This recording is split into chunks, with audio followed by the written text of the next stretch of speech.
There used to work a girl named Olivia, and the two of us became pretty close after some time. She had an easygoing personality, but whenever I was with her, I felt a bit insecure about her. Still, I never let it show. Unlike my parents, hers supported her decision to work at Tilted Kilt, and being the family's youngest child, she was spoiled like no other. Even her boyfriend was the guy every girl wished to be with. When I told her I was looking for a cheap apartment because my parents kicked me out, she offered to help and moved in with me. Her sharing half of the rent did ease my financial trouble, making me feel grateful to her. Despite my jealousy, I still liked her. She was kind. One day, out of the blue, she told me that she had broken up with her boyfriend, Fred, and had started seeing someone else. I couldn't understand why she would do that, but I soon discovered it was because she had witnessed him cheating. So, out of desolation, she slept with a man she met at the bar. I don't know if it was because of my envy or something else, and I know it was wrong of me to feel that way, but I was somewhat satisfied, watching her screw up like the rest of us. She told me it was a one-night stand or something. But it wasn't long before someone started to send her flowers with romantic notes on them.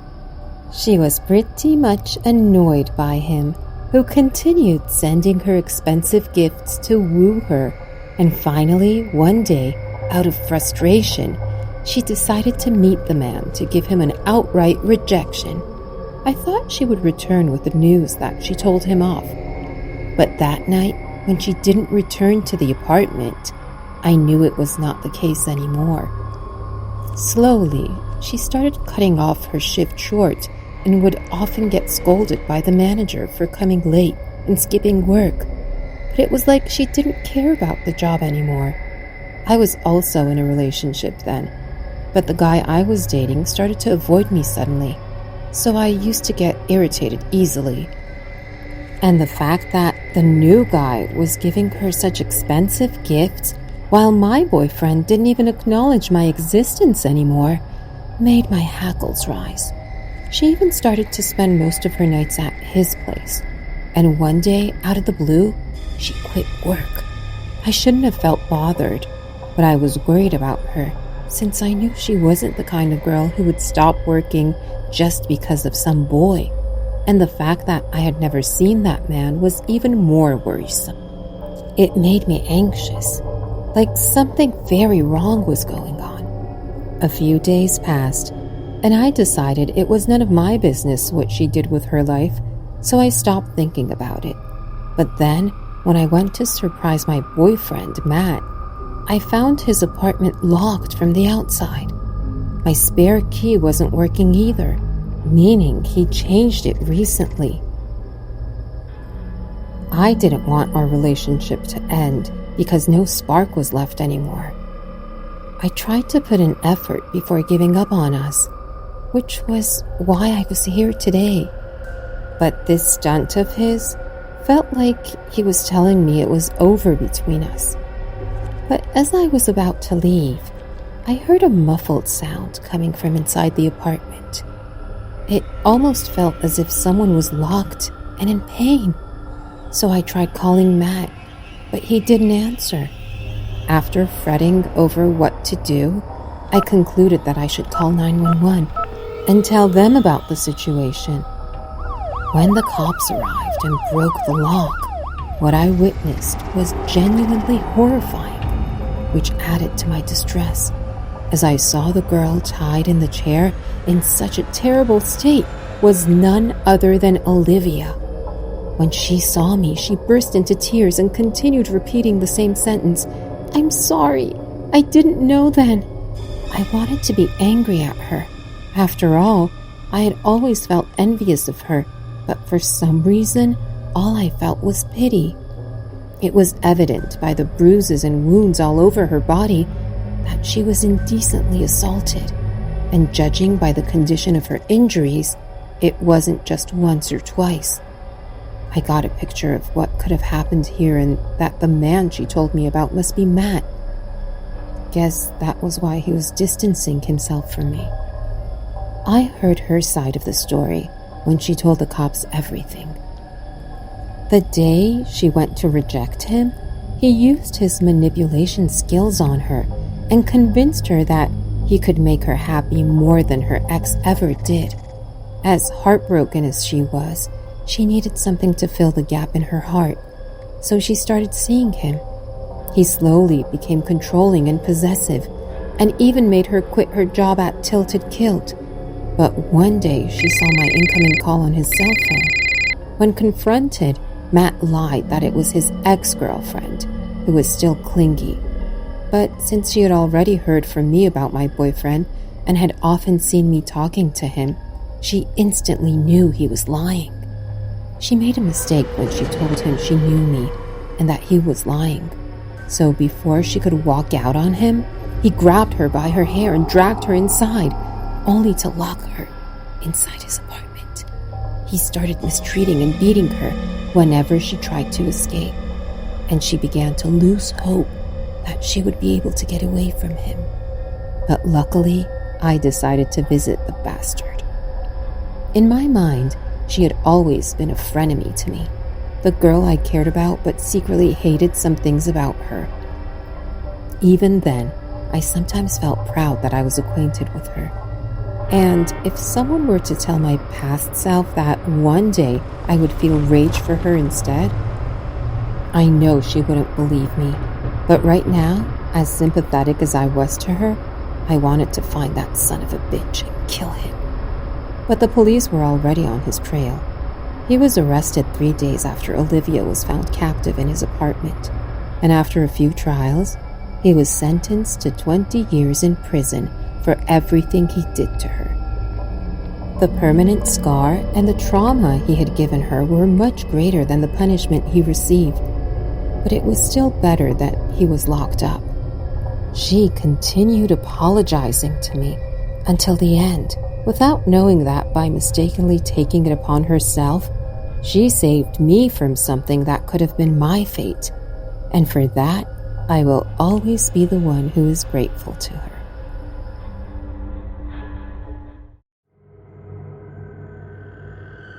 Hey man, good to see you.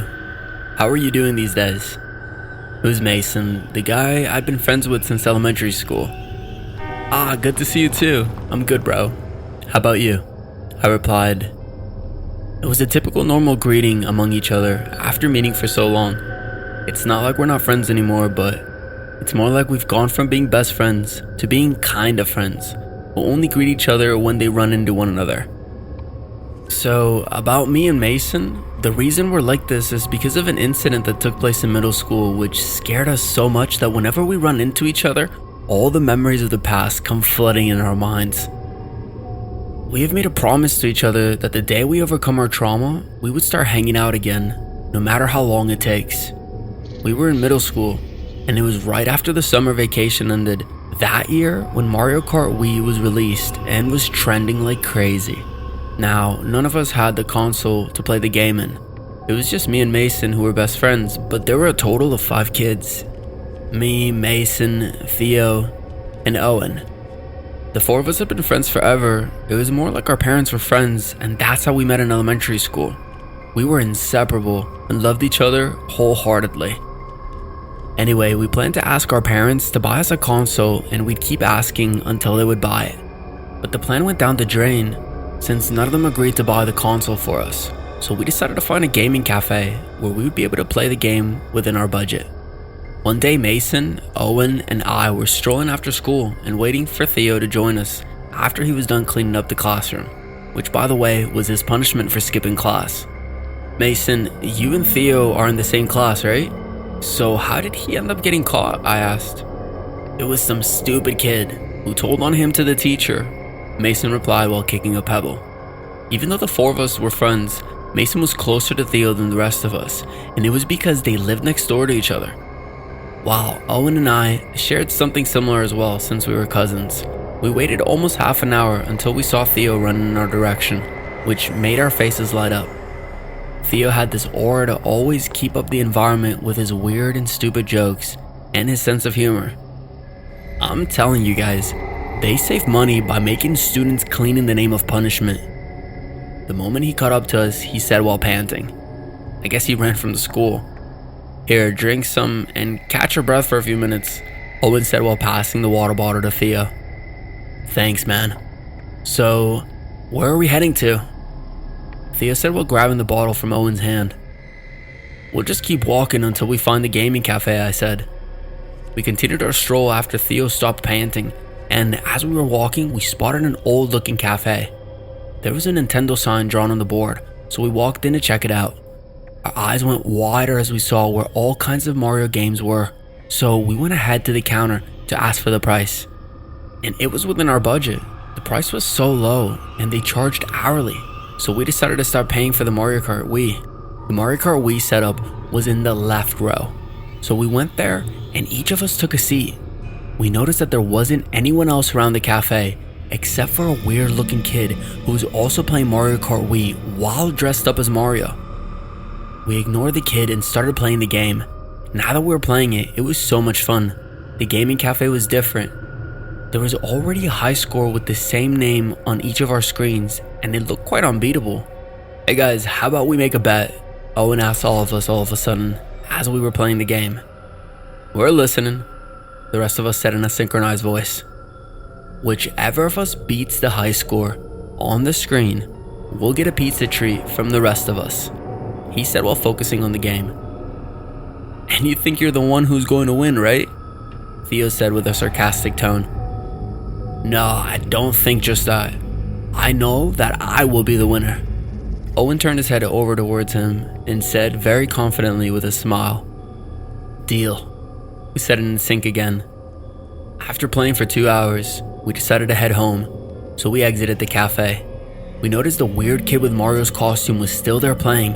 From that day onwards, we started coming to the gaming cafe every single day after school to play Mario Kart. It was the 7th day of the week, and we were close to beating the high score, but for some reason, we were not able to do that. We continued playing for a little bit longer, hoping to beat the score on the screen. In your face, Owen. Look, I made a new high score.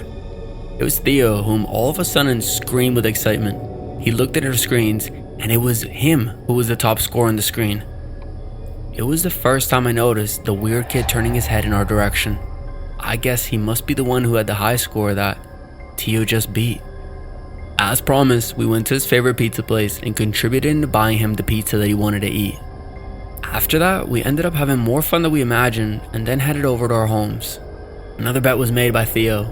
Well, it was more like a challenge than any of us had to beat his high score.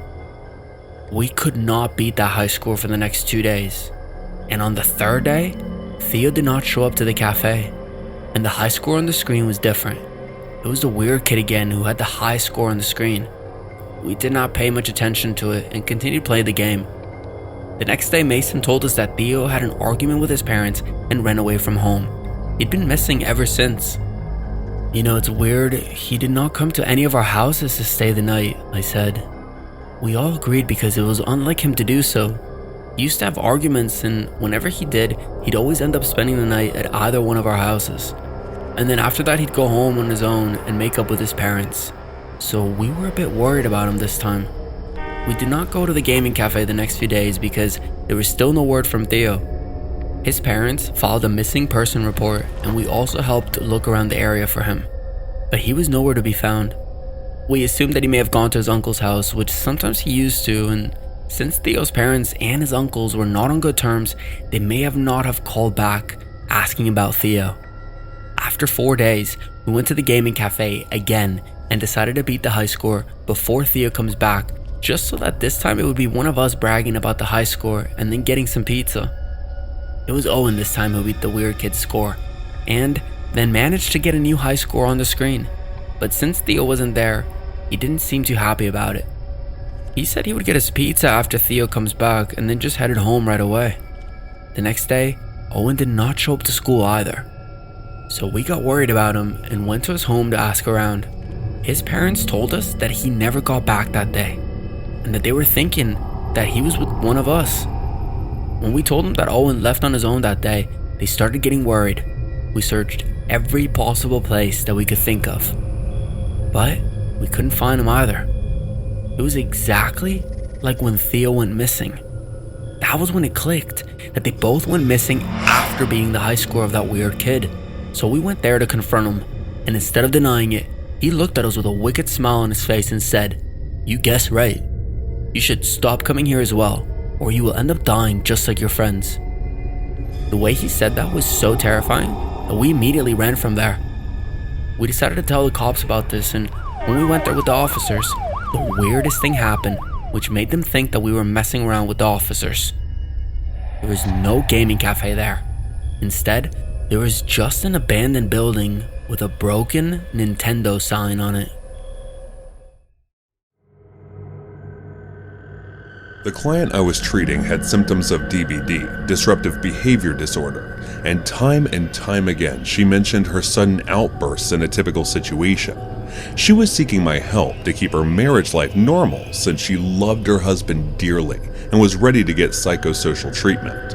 But when my best friend Hannah told me today could end up ruining my reputation as a therapist, who was also working as my assistant, she invited me to a bar that evening, and even though I don't drink much, taking a few shots could never hurt, so I agreed to meet after getting off work.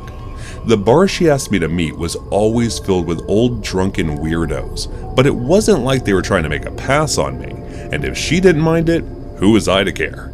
I walked to the counter where she was already indulging in drinking and took a seat beside her. Since I couldn't handle my drinks very well, I ordered a low-booze beer and started taking small sips. "So, what was it that you wanted to talk about?" I asked while maintaining my gaze on the beer glass. "What made you think I wanted to talk about something? Isn't it possible that I just wanted to drink with you?" she questioned back, slightly offended by my downright question. "But you do, don't you?" I turned to make eye contact, and she twitched as I hit the nail on the head. "Yeah, I do," she replied in a low tone, turning her gaze away from mine. "So, what is it?" I took another sip of my beer before she started to tell me whatever was on her mind. "I'm seeing Mr. Kinney." I almost choked on my drink from the bombshell she dropped so nonchalantly. "Please say you're joking," I said the moment I stopped coughing, but the look she gave me in response said it all. She was serious about dating my client's husband. "Are you out of your goddamn mind? Don't you know the reason Miss Kinney is taking all these therapy sessions?" I clenched my fist as I tried to compose my anger. "Oh, come on, you know she is a psychopath. He's better off without her. And besides, it's not like he didn't know his wife is doing this for his sake before sleeping with me." Her unconcerned tone only made me perturbed, and if I'm staying any longer listening to her nonsense, I would end up firing her. If this is some sort of twisted joke, I'd let it slide this once, but don't expect me to partake in any of your misconduct. I may be your friend, but don't forget I am your employer even as we speak. I was low-key threatening her by mentioning that before walking out on her. I tried to figure out a solution as I paced back and forth inside my room, but there was nothing I could come up with since the damage had already been done, and if this were to get out, it could badly damage the reputation of my clinic. There was an appointment scheduled for Miss Kinney for tomorrow, and given her current condition, she should not know about her husband's betrayal. But since there was no way I was going to take the blame, I decided to act ignorant about the situation. The next day, as I was sitting in my office, the appointment time for my client's visit approached, and I was feeling rather uneasy about this session, since I knew she was going to mention her husband in our conversation, and it would only keep reminding me of how unfaithful he was being toward her. Being a therapist can be one tough job at points where you can't even help yourself out of some situations, and above all, Hannah was also at work, and she was behaving like nothing had happened, and it angered me even more. I had always favored her for being my friend, but this time she had gone too far to put my reputation at stake, and this was unforgivable. Another hour passed, and it was finally time for her therapy, but adding up to my misery, Mr. Kinney accompanied her for this session. And what got on my nerve even more was Hannah proceeding to the waiting room the moment she heard of his arrival, and the way my client looked at her, I immediately understood that she was onto something. Surprisingly, she did not mention anything of such sort during the entire session. It almost made me believe that she had no idea of her husband's infidelity. The session ended without any issue, and for the first time, she thanked me for helping her before leaving and said that I had helped her clear her mind. After they left, I called my assistant in my office and fired her. And since she didn't take the friendship we shared into account before acting on impulse, so why should I? So I ended my favor here by doing this. The next day, as I was busy studying a case in my office, I saw Sam rushing in, so I asked, "What is it, Sam?" "Miss Kinney, turn on the news. They're all saying she was arrested for murdering her husband," he said in a single breath. I quickly turned the television on and switched to the news channel. The news said a woman in her late 30s stabbed her husband to death for cheating on her. As I watched the news, I got concerned for Hannah's well-being, so I immediately dialed her number, but it was turned off. I remembered that she lived with her mom, so I called her to ask if she was okay, but I got more worried when she told me that Hannah hadn't returned since yesterday. There were a few places I knew she could go, so I tried to search for her there, but there was no sign of her anywhere, and her number was still off. I couldn't shake off the feeling that something terribly wrong had happened to her, but I just couldn't figure out what. Did someone kidnap her? Did Miss Kinney kill her as well? Or is she just ignoring me on purpose because I fired her? All of these questions kept running through my mind as I failed to find or get in contact with her. After putting in much effort, I just gave up. A few days later, her mother filed a missing person report, but there wasn't much progress in it yet. We haven't heard from her to this day since she disappeared without any trace, but I'm hoping for her return. She might have messed up someone's marriage, but she was still my best friend, whom I cared deeply about.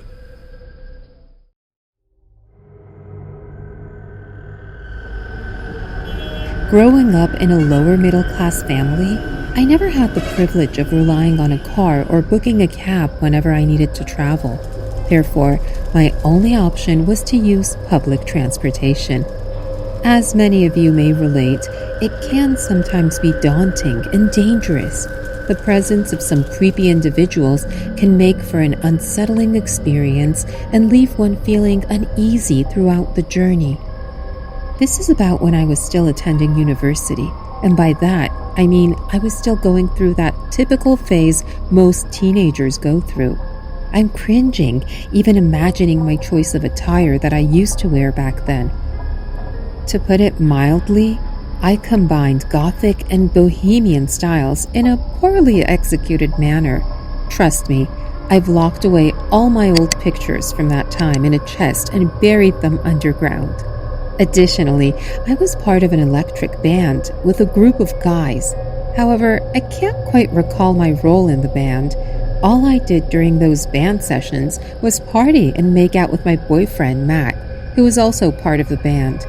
My parents were usually at work, so I often sneaked out of the house, took a bus, went to Matt, and hung out with him.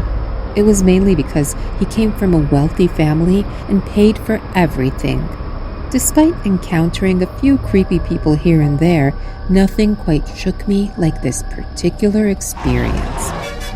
That day, I decided to take a bus to my boyfriend's garage, where he used to practice for his band after school instead of going home thinking of surprising him. Instead, I was the one who was surprised when I got there when my eyes landed on the most disturbing sight. His tongue inside a hot blonde's, I can't even say where. I got so furious that I wanted to grab the guitar leaning on the wall beside them and smash it on his head, but I controlled that urge and quietly walked away. I sat there, lost in thought, at the bus stop as several buses drove by, regretting the years I had spent with him and feeling sad. The area wasn't too busy or deserted, with many people around. I probably sat there for about an hour until my mom called and asked why I hadn't returned home yet. I waited to board the next bus after telling my mom I was on my way. Little did I know that an individual with nefarious intentions closely monitored my every move. As I got on the bus, I couldn't help but notice that it was pretty empty. Only 4 to 5 people were on board.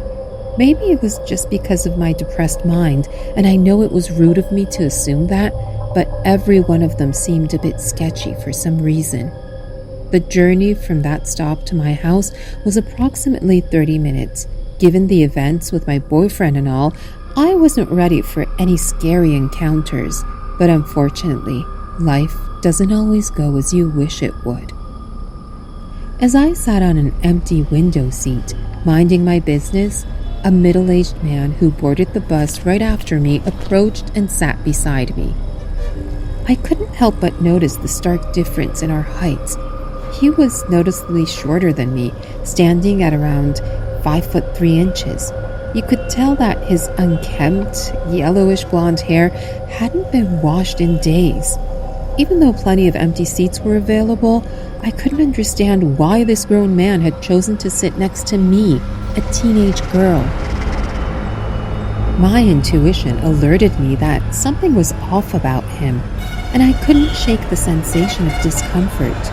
So, I made it evident that I was uncomfortable by purposely scanning the bus with my head, turning around, hoping he would get the hint and move to another seat. But he didn't budge. Instead, he gave me a weird smile. I couldn't shake the feeling of unease that settled in the pit of my stomach. I felt he was going to say something, for I could feel his gaze fixated on me. So I extracted my earphones from my bag, shoved them in my ears, and played any song on the top of my playlist at full volume. A few minutes passed, and I swear he was still looking at me, and it wasn't my face he stared at. Though I tried my best to avoid it, I still felt crept out to the point where I forgot all about Matt and his tongue session. A sudden chill ran down my spine, and I jolted my head toward the guy as I felt him squeezing my thigh. His eyes were closed, and his other hand was on his bulge, which disgusted me. I slapped his hand away as I stood up, shouting, "Keep your hands to yourself, mister." It made everyone on the bus look in our direction. I went to a different seat, closer to the door, and sat on the outer side to prevent him from sitting beside me. My heart was thumping loudly, and I was terrified of everything. But since my stop was approaching, I held myself from crying, even though I was scared that he would get off at the same stop and do something to me. The bus stopped at my stop, and I saw the man standing up after me. So I immediately told the driver in a loud voice with my eyes filled with tears to not let that man get off after me because he was trying to touch me indecently. The driver looked at me hesitantly for a few seconds before nodding. I rushed out of the bus, and the driver kept his word, for he drove off the moment I stepped out. I couldn't stop the tears streaming down my eyes as I walked to the house. When I got home, I found my mom waiting for me. She looked at my swollen eyes and asked worriedly about what happened. I didn't mention the horrifying encounter, since I knew she would stop me from going anywhere other than school. I told her about Matt cheating on me, though, and trust me, she was furious, ready to throw him some punches. It's not like I never met with creepy individuals again. I sure did, but it was nothing in comparison to that incident. I'm still shaken up from that memory because of the trauma it gave me. It made me start carrying multiple pepper sprays with me everywhere, and if I had the money, I would have taken self-defense classes too. About Matt, he did try to contact me several times, but I blocked him. I wouldn't say I became a good girl who started focusing on my studies, but I did stop hanging out with every bad influence I thought there was. Working as a criminal defense attorney has always been one tough job, since your conscience is getting tested again and again, and you have to stay rational all the time since everyone is innocent until proven guilty. When I was studying law, I had an idea what I was getting myself into, but only when I started practicing after clearing my bar, I got to know what it was. The first case I got was about a man who got into an accident and the other driver ended up dying. And the man who died was clearly at fault since he was driving under the influence after partying with his friends. So I was about to win the case. Even though I did feel bad about the man who had lost his life, I felt proud about winning my first case. The cases I received after that was perplexing and made me realize the first one was a walk in the park in comparison to all the others, since in my case, there were much evidence and witness against the clients, making it seem like they were guilty of doing the crime. But since my duty as an attorney is to vigorously represent my clients, it was my ethical obligation to defend them.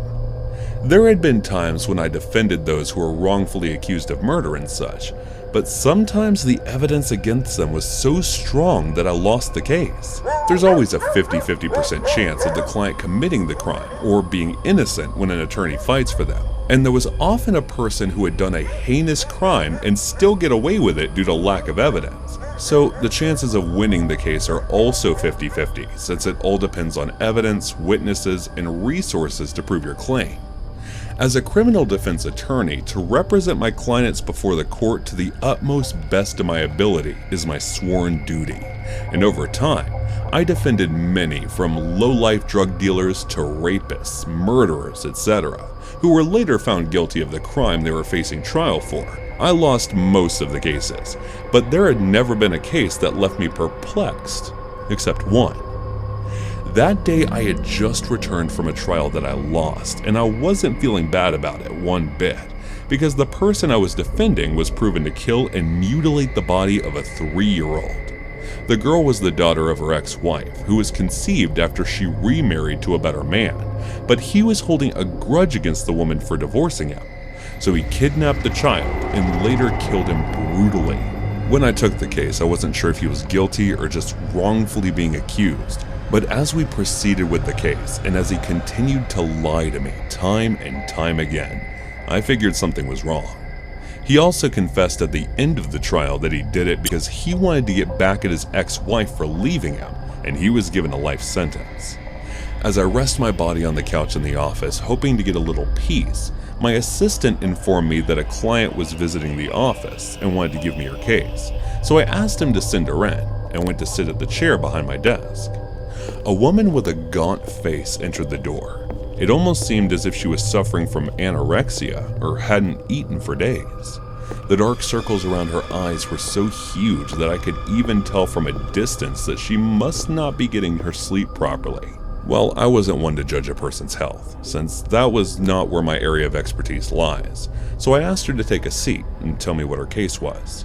She introduced herself as Charlotte Kinney, and the case was about her husband, who was stabbed to death at home after she found out about his affair with the assistant of her therapist. She didn't deny murdering him. Instead, all she said was, "Help me reduce the sentence as much as possible." The way she said it felt as if she was acknowledging the crime, but she didn't think murdering her husband was worth the time she was to receive. Well, this wasn't the first time I had seen a person having such a mindset that their crime didn't deserve the punishment, so I wasn't shocked to hear that. But there was this look in her eye that I just couldn't shake off. It was of someone who was convinced that she would get away. Well, it was just my presumption, and I knew why she was thinking that, but either way, she was going to get at least the minimum of 20 to 40 years in prison, because where she did have disruptive behavior disorder, she was never mentally unstable or weak.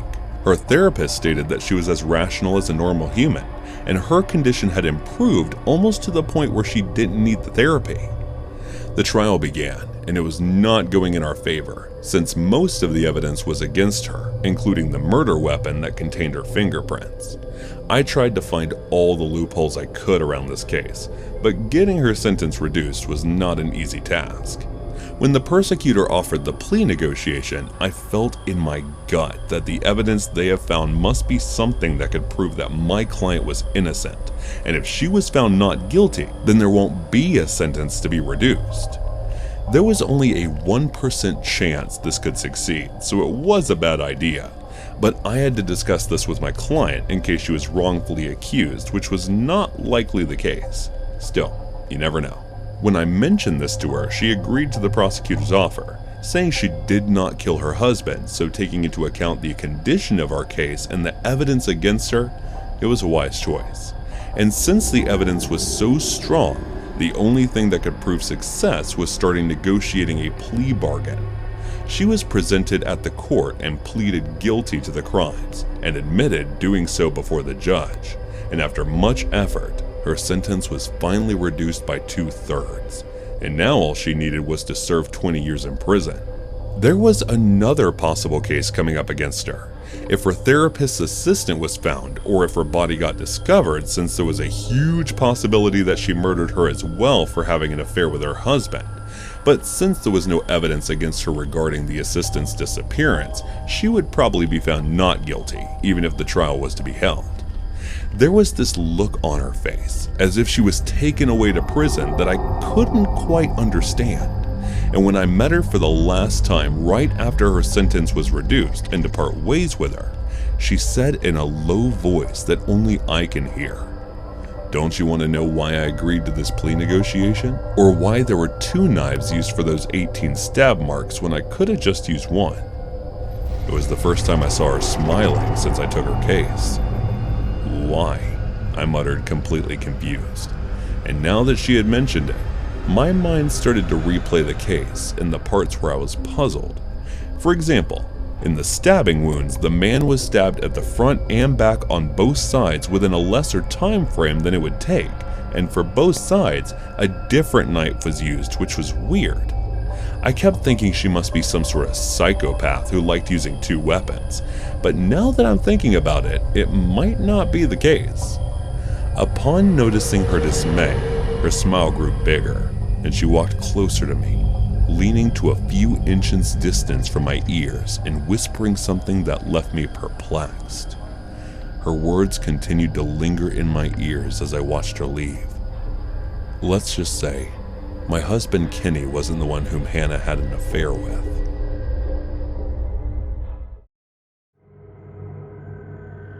As I walked out of the pharmacy, I spoke to my mother on the phone.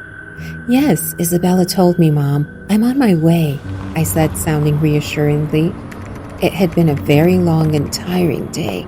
Despite that, I had to visit the hospital because my aunt was admitted, and she was about to deliver her baby. Everyone else in my family was enjoying a vacation in Ohio, but since I couldn't leave my work, here I was, working myself to the bones. I was grateful for my joint family, but sometimes I couldn't help but feel envious of other families in the state. It was well past midnight when I finished the call. I had to hurry to reach the hospital. "Don't be late. Cecile doesn't have anyone at the hospital." Mom's words echoed in my ears as she had warned me before we hung up. My car was at the service center, and I still hadn't eaten dinner. With a heavy heart, I started walking towards the bus stop. While walking, I passed an old cemetery I had seen many times before.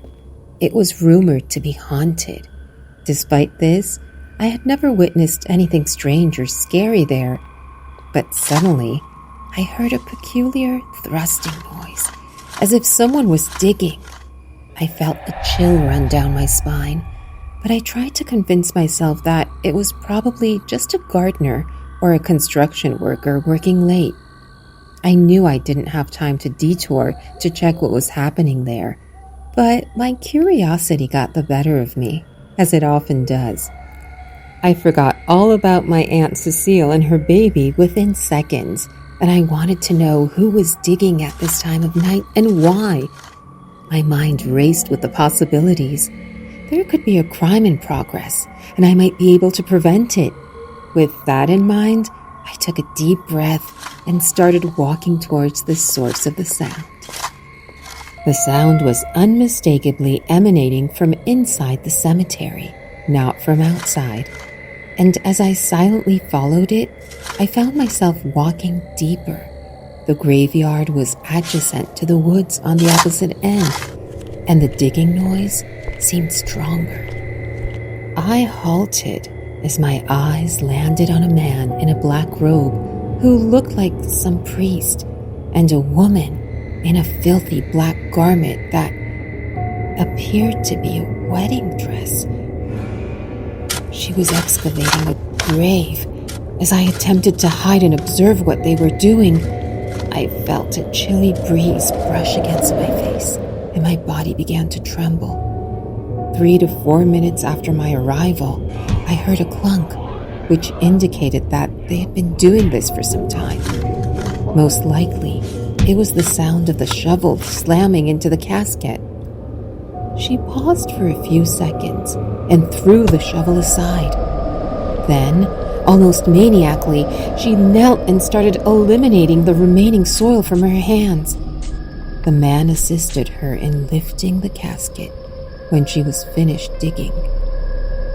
After opening it, she removed a man's dead body from the coffin who appeared to have died recently. It was far creepier than it sounds. And when she hugged him, while sporting a psychotic smile, my mind began screaming at me to flee, but I couldn't. I watched as she managed to carry him to the trees, where she covered her face with a veil, and the man in the robe began performing a marriage ritual. I tried to take a good look at them, and that was when I noticed his robe had some occult signs all over it. A weird feeling started to form in my gut, and I didn't want to stay there any longer. But as I tried to walk back, I accidentally stepped on the dried leaves, which made a crunching sound, causing them to look around to see if anyone was in the cemetery beside them. I panicked and quickly hid there. After a few glances here and there, they probably thought it was a mouse or something as they returned their focus to the Eldritch wedding. I stood there frozen, my eyes fixated on the scene before me. My heart almost jumped out of my throat as I watched her lips meet his in a passionate embrace. It was as if time had stopped eerily and everything around me blurred. I couldn't believe what I was seeing, and a feeling of unease began to settle in the pit of my stomach. I couldn't help but think that what they were doing was wrong on so many levels.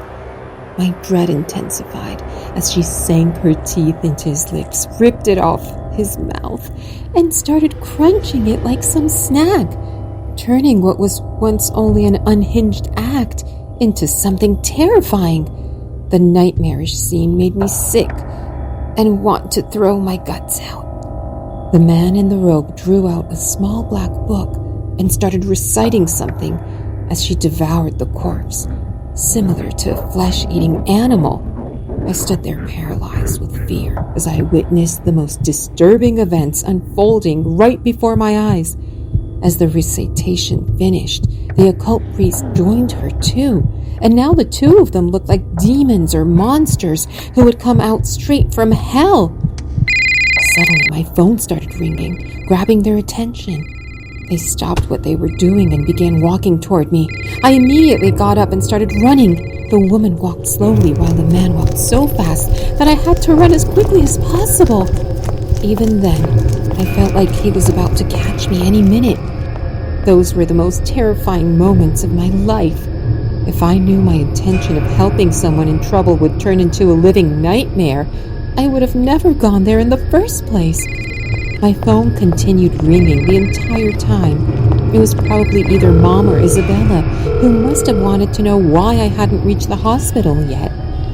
Without turning back, I ran to the bus stop, and luckily, the bus to the hospital was still there. So, I quickly ran inside it. I turned back to see those two standing at a distance with a sinister glare.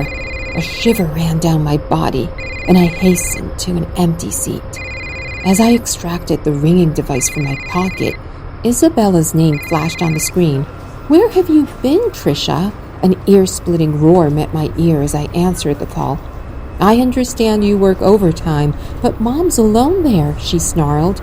I gave a long, weary sigh as I replied, "Yes, I'm on my way." "Still? You said I disconnected the call before she could finish her sentence. There was so much on my mind. There were still chills in my entire body, and I was in no condition to hear her nagging.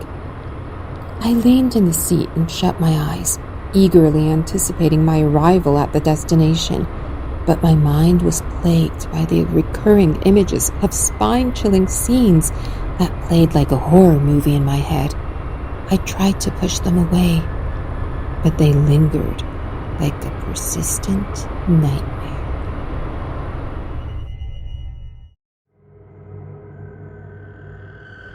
I used to work at a small elevator manufacturing company in data management back in 2021. And since this was my first job, I wanted to get as much experience as I could.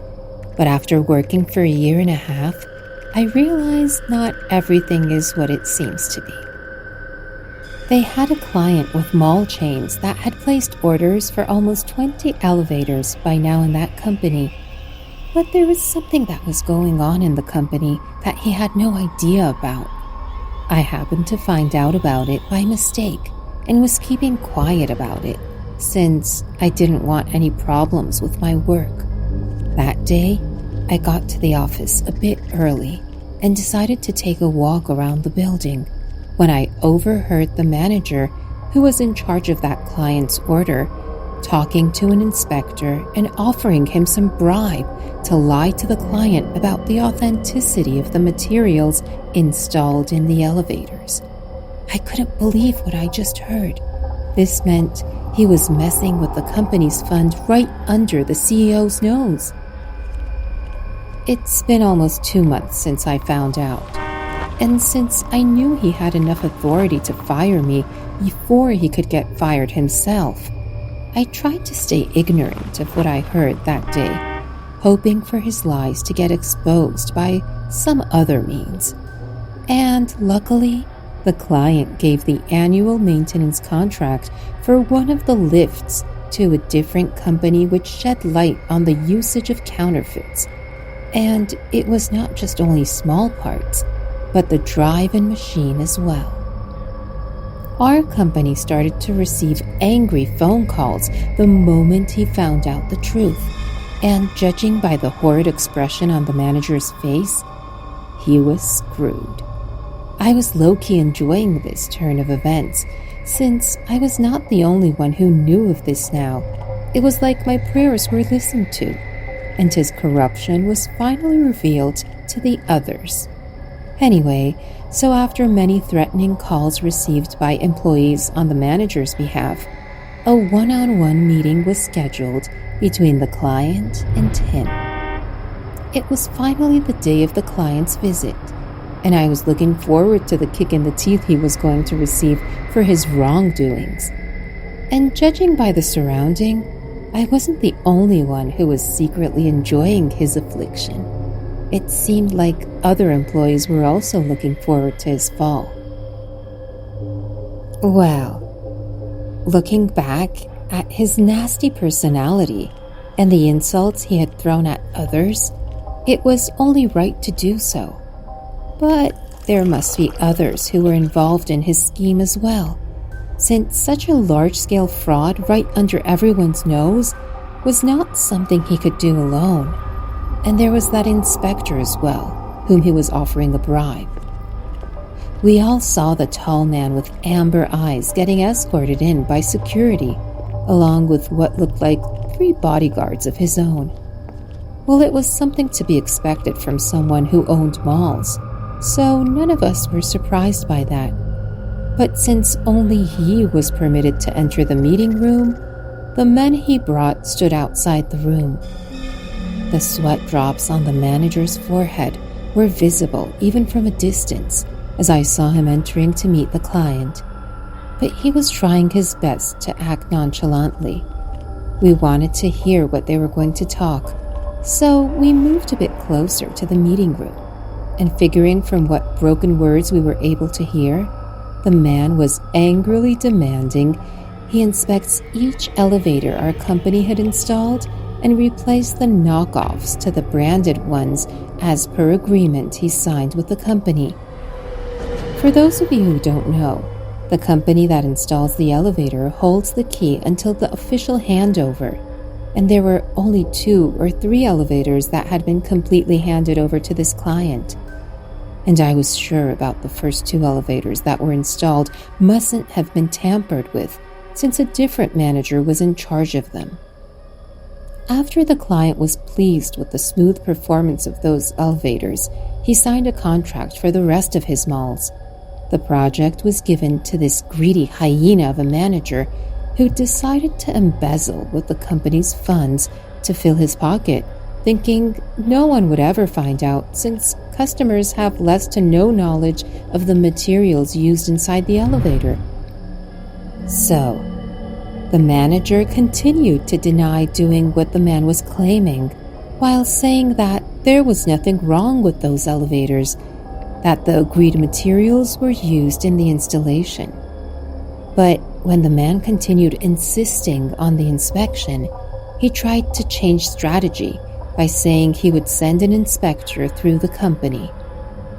Judging by the voice of the client that was slowly getting louder, he was losing his patience when he said he would bring his inspector, and all he needed were the keys to his elevator.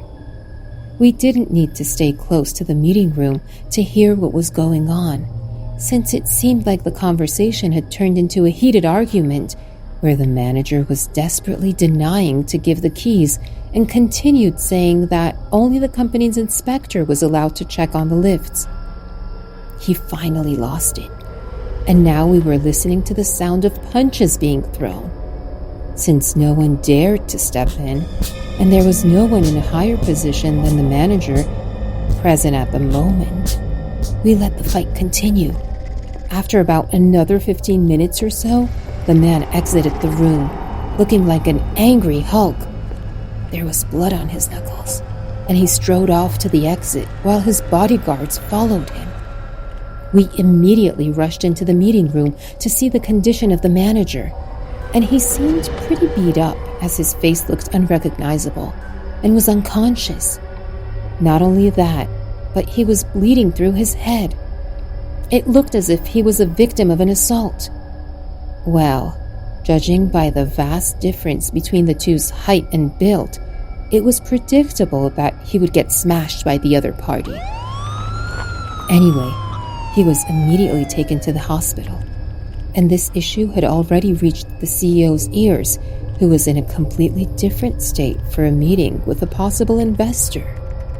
We were informed that he would be coming back the very next day to resolve this issue by himself, while, on the other hand, the corrupt manager had gone into a vegetative state due to the seriousness of his head injury.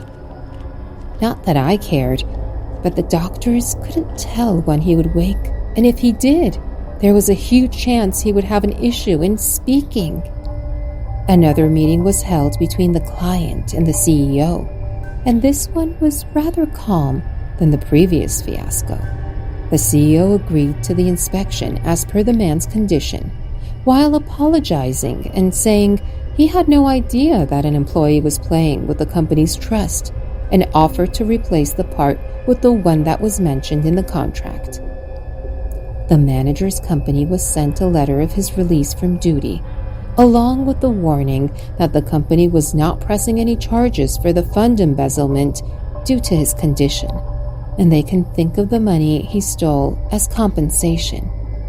Every single employee was investigated after that, and it turned out there were more people involved than I thought in this, and every single one of them was fired and sued for stealing from the company. I worked for another 6 months before moving to a better opportunity the moment I got it, and I hope I don't get entangled in something like that ever again. But as I am moving forward in life, I'm getting to know there are all kinds of selfish people in this world, and you gotta watch out for them.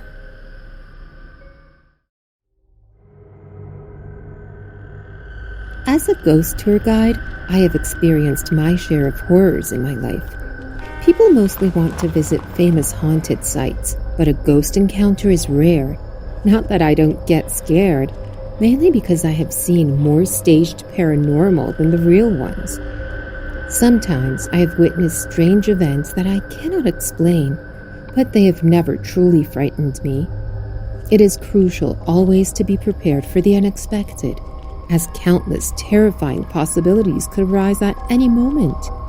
And having one of the most twisted, blood-curdling childhoods my brother and I had, we learned to handle such situations more maturely. It was the start of the winter season, and I had a job in New Orleans. Having acrophobia, I preferred to drive my way there. After going for approximately 15 hours and only stopping thrice to use the restroom, I began to feel nasty, so I decided to stop at the next love stop. While I was driving, I witnessed something strange.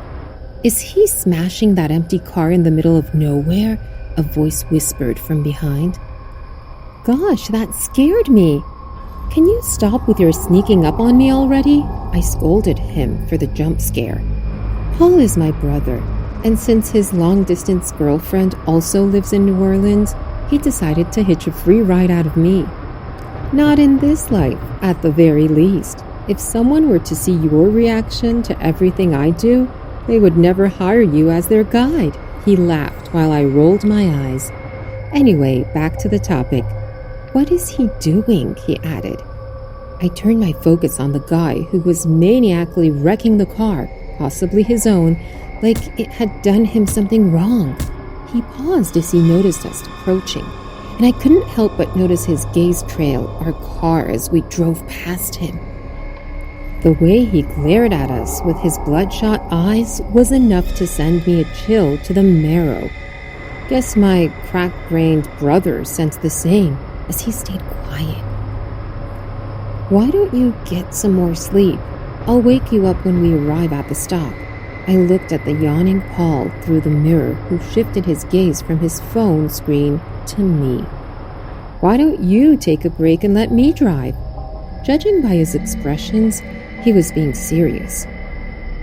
"How about no?" I dismissed him, since there was no way I would let him handle the steering wheel after the accident, but he continued to ask every once in a while that I let him drive. "I won't let something like that happen again, and you know very well it wasn't my fault," he said in a slow, low-pitched complaining tone. "Let's not talk about—" "What the hell? Didn't we pass this road?" He followed my gaze as I scanned in confusion. "Maybe. It's just similar." He halted his words as our eyes landed on a familiar scene. The man thrashed that car. I checked the Google map, and it stated that I was going in the right direction. And the road was a one-way without any possibility for someone to pass it again. How could it be? How are we here again? We were supposed to reach the love stop by now. What in the world was going on? Paul grabbed the map from the back seat and passed it to me as instructed. I knew better than to rely on Google, so I had a habit of carrying one. However, I reached with a flinch when the map displayed the same information. There was no way I would drive by that psycho again, so I grabbed my scrunchie, tied my hair in a bun, and turned the car around. "What are you doing?" Paul asked in confusion. "There has to be another way. Do you think this road is haunted?" My brother wasn't the type to joke around in a serious situation, so saying that meant he seriously considered it a possibility. "Don't be stupid, Paul. There has to be some trick on this road, and we ought to find a different one." My job had shown me many artificial, brilliant, haunted incidents for me to start believing in the paranormal suddenly, and he knew it. And even if this was the real deal, we still needed to get out instead of getting overwhelmed by fear. 20 minutes drive later. I couldn't hear what Josh was saying in his panicky voice, but it must be something similar to what I felt then.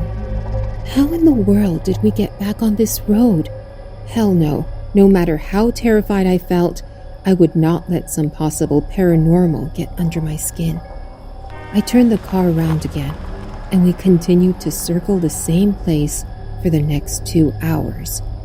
That was when I noticed that we were almost out of fuel.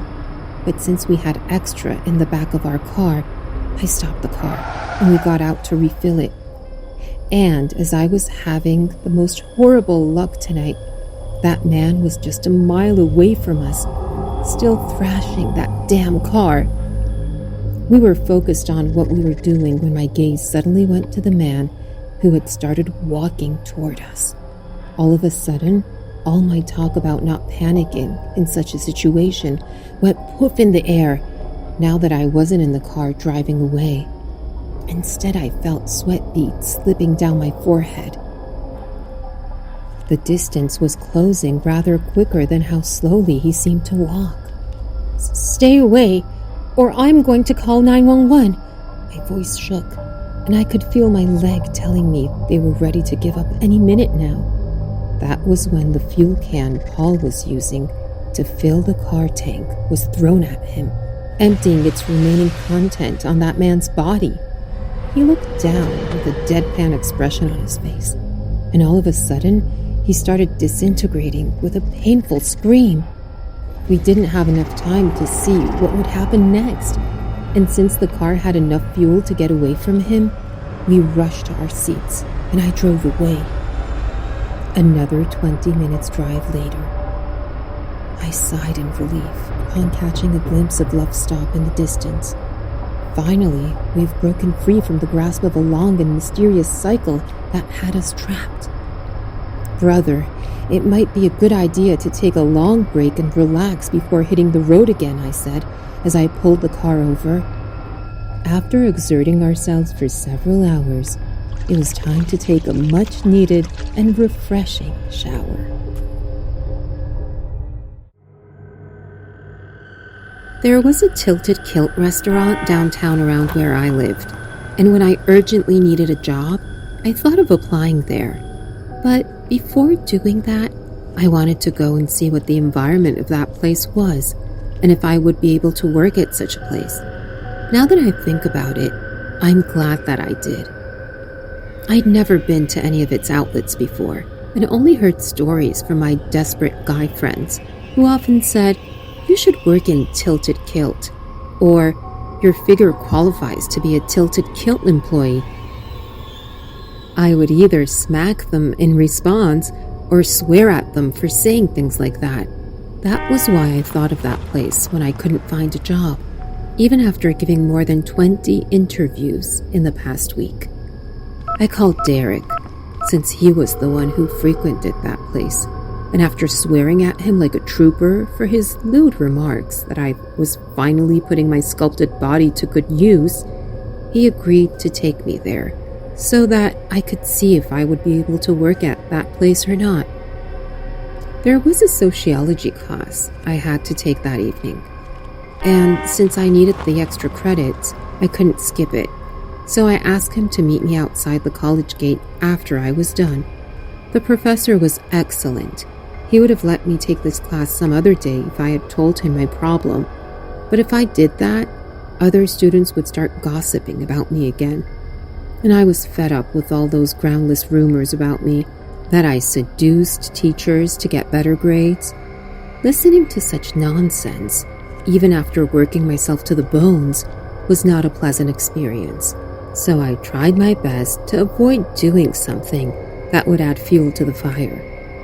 My class ended around 6:30 p.m., and as I was exiting the classroom, I was stopped by a group of girls led by one snotty-looking girl, Agatha. Why do these types of girls exist everywhere I go? You know, the kind who wears knockoffs of luxury brands and always acts high and mighty with that bitchy attitude, thinking they're better than others. But before they could open their mouths, I walked away from them at the speed of a flash. After dealing with these since I was in middle school, I learned to avoid such situations before I start beating the shit out of them for saying something they shouldn't have. Anyway, it was already 7 when I reached the college gate, and I found Derek waiting there. "How was school, babe?" he asked while giving me a stupid, goofy smile, thinking it charming. "Do you have a death wish?" I smacked the back of his head in annoyance. "You know the two of us would most likely end up dating each other, so why not get used to it already?" he said while rubbing where I hit. "And what made you think I would date a playboy like you?" I opened his car gate and sat inside while saying that. "Just a hunch." He shrugged his shoulders as he smiled at me.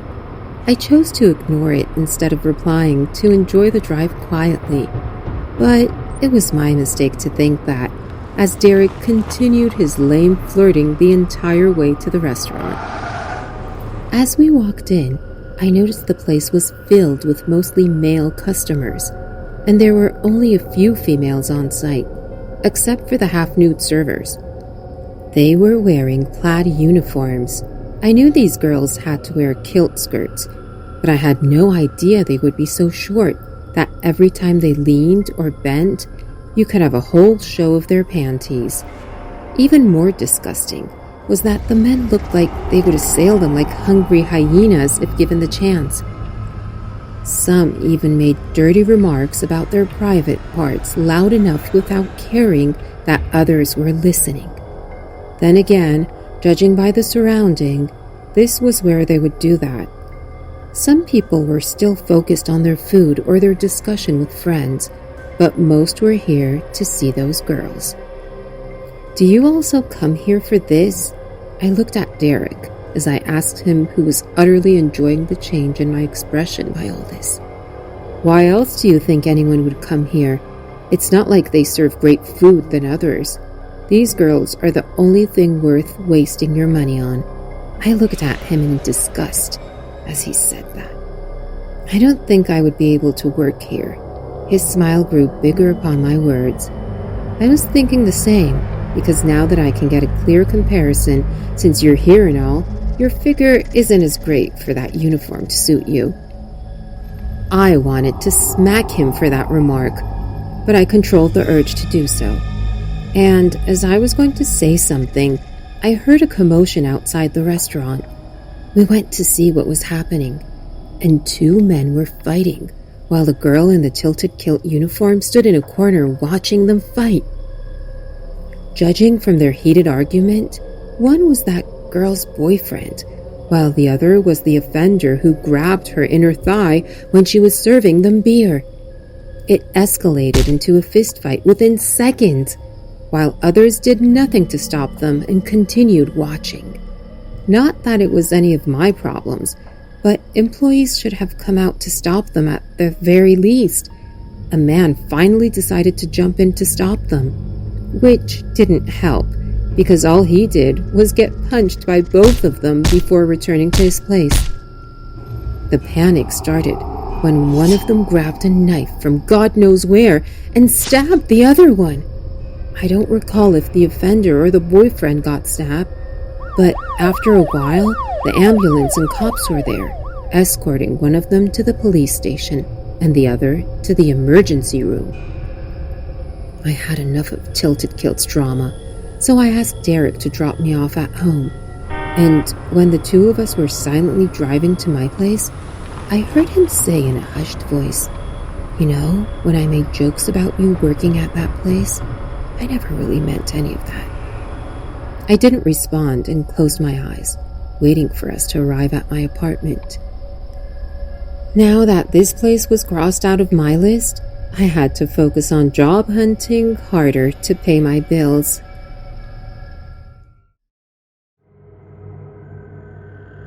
It was a nice sunny afternoon in the middle of the winter, and I was trying to soak myself in the sunlight in my garden when I received a phone call from a friend, Megan. She only called whenever she needed a favor, but she was also a very important client whose visits were a major contribution to my profit. So I answered it. "Alexia, why is the salon closed today?" she asked the moment I answered the call. "Didn't I tell you last week that I would be taking a rest from the salon on weekends from now on? It's too tiring working 7 days a week," I said calmly after sipping my herbal tea. "Ah, I forgot about you mentioning that. Can you come to do my hair, please?" she requested. And it was clear that if I wanted to keep her as my client, I had to do what she asked. But I wasn't in the mood to go all the way there. And besides, it would be unfair to the son who showed up in this chilly weather as well. "How about I send you my address and you visit here? One complimentary service of your choice would be on the house then." I knew she would never pass on this offer. Done. The slight raise in her voice with joy was all the praise I needed for the success of my idea. It was a great deal for me. I could earn a bit of money at home while enjoying this sunlight, and I wouldn't lose the interest of my client as well. So it's a win-win situation. Taking a few sips of my tea, I texted her my address before getting up to set up a chair and a mirror in the garden. It took about 20 minutes to reach my home, and she gave me a ring upon reaching the front gate. I went to welcome her, only to escort her to my beautiful garden, which was going to be my salon for a few hours. I asked my maid Bella to prepare some snacks and coffee before we proceed to do her hair, and by the looks of it, she was dressed for some special occasion because she looked fancy as a fashion model. "So where are you going, looking like a snack?" I asked in a complimenting tone, making her blush with happiness. "It's a friend's wedding. Lots of bachelors would be there tonight, so I was hoping to get the attention of a handsome man. The groom's family is rich, and they wanted a personal makeup artist, so I was going to refer you. But then I remembered you don't do visits." As she said that, I was reminded of the reason why I don't, but I stayed silent and continued smiling. After the snacking was done, it was finally time to do her hair, so I started working on it. The hairstyle she chose was simple, a braided updo that took a maximum of 15 minutes, and she looked amazing after the final touches. For the free service, she asked to do eye makeup that would suit the look, and after giving her a gradient one, I was finally done with my salon for the day. She left after saying her goodbyes and promised to visit the salon next week for spa therapy. A promising client indeed. Though her visit was a good thing for my business, it didn't leave a positive effect on my mind, since she reminded me of guilt I was trying my best to avoid. And now, I couldn't stop those memories from flooding back into my mind. It was around the spring of 5 years ago, when my salon had just started to touch the height of success due to my unique and creative styles for makeup and hair. And as the wedding season had just started, the customer visits had multiplied each day, leaving me little to no time for rest. The level of my enthusiasm was at its peak at the time, so I would continue to work despite being exhausted. The time duration for bridal makeup was around 4 to 5 hours, and sometimes when the bride had additional requests, it would take half a day as well to get her ready. One day, I received an official request from someone rich to visit the bride as her makeup artist, and the pay they were offering was more than enough for 2 days' worth of work, so I accepted it. I left the salon in my assistant Rue's care and headed for the requested address with all the needed equipment and products needed. I was welcomed by 2 servants at the main entrance, and once I stepped in, I was mesmerized by the beauty of the villa in front of my eyes. The person was not just any rich man. He seemed filthy rich, almost like someone who might be a tycoon or something. I started to wonder, why would someone like that hire a nobody like me instead of a famous and well-known makeup artist? I was directly taken to the bride's room on the 2nd floor through an elevator while passing through a hugely beautiful decorated hall. Guess the wedding was going to commence there, but who knows? It could be somewhere else as well. Anyway, so as I entered the room, I saw a girl curled up in the corner of the bed, looking down with her long and dark eyelashes. Trust me, I had seen many gorgeous women before throughout my life, but this girl, she was the embodiment of beauty. It was almost like I was looking at some angel or a heavenly being. Her every single feature made her alluring to the eyes, almost like every fiber of my being was attracted to her, despite being a perfectly straight girl. As she lifted her gaze, I was met with such deep emerald green eyes, which suited perfectly to her smooth chestnut skin that almost gave an illusion as if it was made of butter. Her long black hair that was neatly placed on the bed went down her waist and her soft rose lips quivered as if they were ready to tell me something. I was instructed to do her hair and makeup for the wedding, so I started right away. As I was applying primer onto her skin, I couldn't help but notice despondency in her eyes, almost as if this marriage is some sort of adversity. That was when I noticed a woman entering the room. She checked on her and then left. This was the third time in the past 20 minutes she did that. What is she scared of? Is she thinking I would do something to the bride? And what is up with these two bodyguard-type-looking men standing guard outside the room? It's not like someone would harm her here, I thought as I scanned the surrounding. I had been thinking from the time I entered this place, but there was something weird about this wedding. I hadn't seen anyone from the bride's side yet, and even she seems to be in low spirits. If the ceremony was to start soon, they would have been here by now. It was not like it was any of my business, but I couldn't understand what kind of wedding this was. I'm getting forced upon hearing her whispers. I looked into her eyes. What? I asked in a hushed voice. Honestly, I couldn't understand what she meant by being forced. These people are some sort of criminals. They kidnapped me, and now they're forcing me to marry someone double my age. Tears filled her eyes as she completed her sentence, only to get silent once again when we noticed the same woman entering the room for the fourth time. Now, I understood what she was checking up on. She must be thinking the bride would tell me the truth about her unwilling wedding, but there was nothing I could do.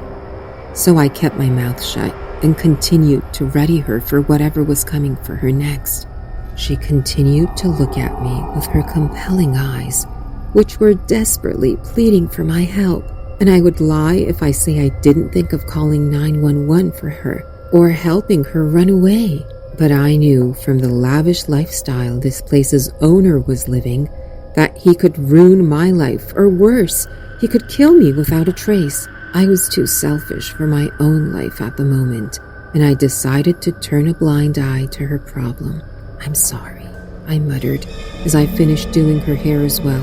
The devastating look she gave me was heartbreaking, and I didn't have the heart to look at her after that, so I kept my gaze away from her face. As the woman, who was coming and going again and again, entered, she came forward to take the bride away and instructed me to leave the place right away.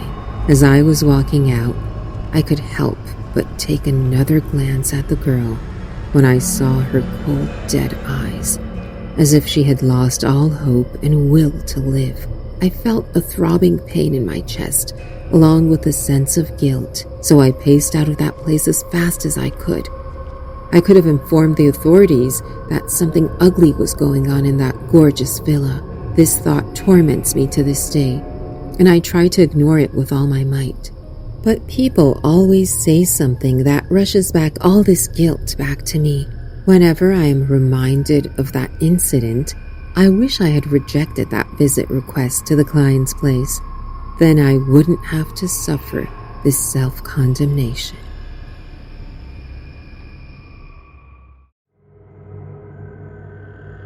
Some of you guys have probably seen one of those members of high school or middle school bands, so you might have an idea about how these bands sometimes give off a cult vibe. No, seriously, I don't know about the rest of you, but I used to think in middle school that the members of my band belonged to some sort of cult society, and this is not exaggerating it. To top it off, I was in the choir band where each member felt in their world. It was as if they were cosplaying the instrument they played. Now that I think about it, that was quite impressive to stay in character in each of our practice sessions, but at the time, I used to get annoyed with it. Well, it might be partially for being the trumpet player. No, there was this one kid, Lucas, who used to get into the role way too much and bossed others around like a leader despite not being one. And then there were kids like me and Alan who would always end up in an argument with him. There were around 15 or 20 kids in the band, so it wasn't a problem for us to stand up, because we would always find someone having a similar problem with them. And there were times when we thought Lucas kept giving the two of us murderous looks, but we were blatant about it and we would laugh it off while saying that he must be thinking he was so tough since his father was on the school committee. We often had to compete against other choirs or bands, so there was always practice on the go. And that time we were preparing for a competition as well when this incident took place. It all started when Luca pushed Alan, who was my only best friend in the school. In my opinion, he was jealous of our friendship since he wasn't capable of making such a bond with others. For heaven's sake, all this boy knew was to torment others and be a pain in the head. Now that day, the choir of the band came up with the flu, so without holding an audition, the choir director gave the position to Lucas without telling us that we did not have enough time to hold an audition. Fair enough, it was all good. Us practicing at our pace, the rest of the members still giving off cult member vibes to us, until Lucas suddenly stopped in the middle of practice, turned to us, and started yelling for going off beat. I mean, how he could say it was us when he was the front man. It could have been any of the 20 members. I still don't get why none of them ever stopped him from pushing others around. What were they so afraid of? His father? Hell, he could have said anything if they were to stand up for the unfairness that kid was spreading across. Still, everyone stood silently as he called Alan in the front, only to start pushing him in a rude, aggressive manner. The reason he didn't behave that way to me was because I had insulted him a few times in front of others, so he might have wanted to save face. But looking at the way he was behaving with my best friend, I started to think otherwise. I watched a few pushes while Alan kept saying it wasn't him who fell off beat, and he wanted no trouble. But the moment his last push made him stumble and fall, I had it. I leaped toward him from my position and hit his hand with the trumpet I had. For some reason, I was beyond mad at that point. There was always this protective feeling inside of me for the people I cared about, and watching them get hurt was unimaginable. Guess that emotion took over as I continuously hit him with the trumpet while he groaned and whimpered with pain. Trust me when I say this, but none of the members came forward to stop me or help him. Guess these kids didn't care about their surroundings. Something makes me wonder if they were dead inside for some reason. Probably because their parents or some teacher forced them to join the choir band. Anyway, I was stopped by a teacher who heard from a passing student about the things going on in the music room. Luckily, I didn't do too much damage to his body besides his fractured hand, which was the result of continuously hitting by a 2.5-pound instrument. He was taken to the hospital immediately, while I was taken to the principal's office for questioning like some sort of criminal. Well, looking at what I had just done, I wouldn't say otherwise. My parents were called immediately to inform them about their son's activities, along with a week's suspension letter in my hand. And if that wasn't enough, they grounded me as well by taking away my access to games, my cell phone, and my monthly allowance. By now, I was officially off the band, and I didn't care either, since I had already decided that I was going to form a rock band in high school with my only best friend. No, the story doesn't end just yet. After spending an entire week at home reflecting on my actions as per my parents' command, it was finally the day when I had to go back to school. I wasn't able to get in touch with Alan all week due to my phone being taken, so I was eager to meet him and ask about what was going on for the past few days in school. The moment I entered the classroom, I was taken back by the anonymous turn of events as the shithead Lucas, who was wearing a cast now, was laughing with Alan, and they were seatmates now. What the hell? That's what I thought striding toward them. My traitor friend's eyes met mine for a second, but he looked away, avoiding my gaze full of anger. Before I could say anything, he got up and walked out of the classroom, which I understood as a signal for me to follow him. What in the world do you think you're doing with him? Are you two like buddies now? I grabbed him by the collar as I asked the second I walked out of the classroom. Sebastian, you know that my dad is also a council member, right? His father has more influence than him, so they could kick him out if I didn't stop hanging out with you. The moment he uttered those words, I felt dumbstruck. I was in this situation because of this guy, and he was leaving me behind now that I was in the problem. To hell with our friendship and everything. The grip tightened on his collar as I felt the urge to punch him in his damn face, but then I heard the homeroom teacher. Sebastian, get off him this instant. This is your last warning. One hit to any other student and you will be expelled. I loosened my grip and walked away to the classroom, locking all the thoughts in a box and putting them away in the back of my mind. The rest of the middle school period went just like that, without me trying to make another friend. And it was better this way since I got into no problem like that. Lucas went back to being a jerk to Alan after a few days. Turned out the only reason he was being nice was because of my beating, but I didn't talk to him after that. I wasn't the type to forgive backstabbers. Doesn't matter if he was my best friend.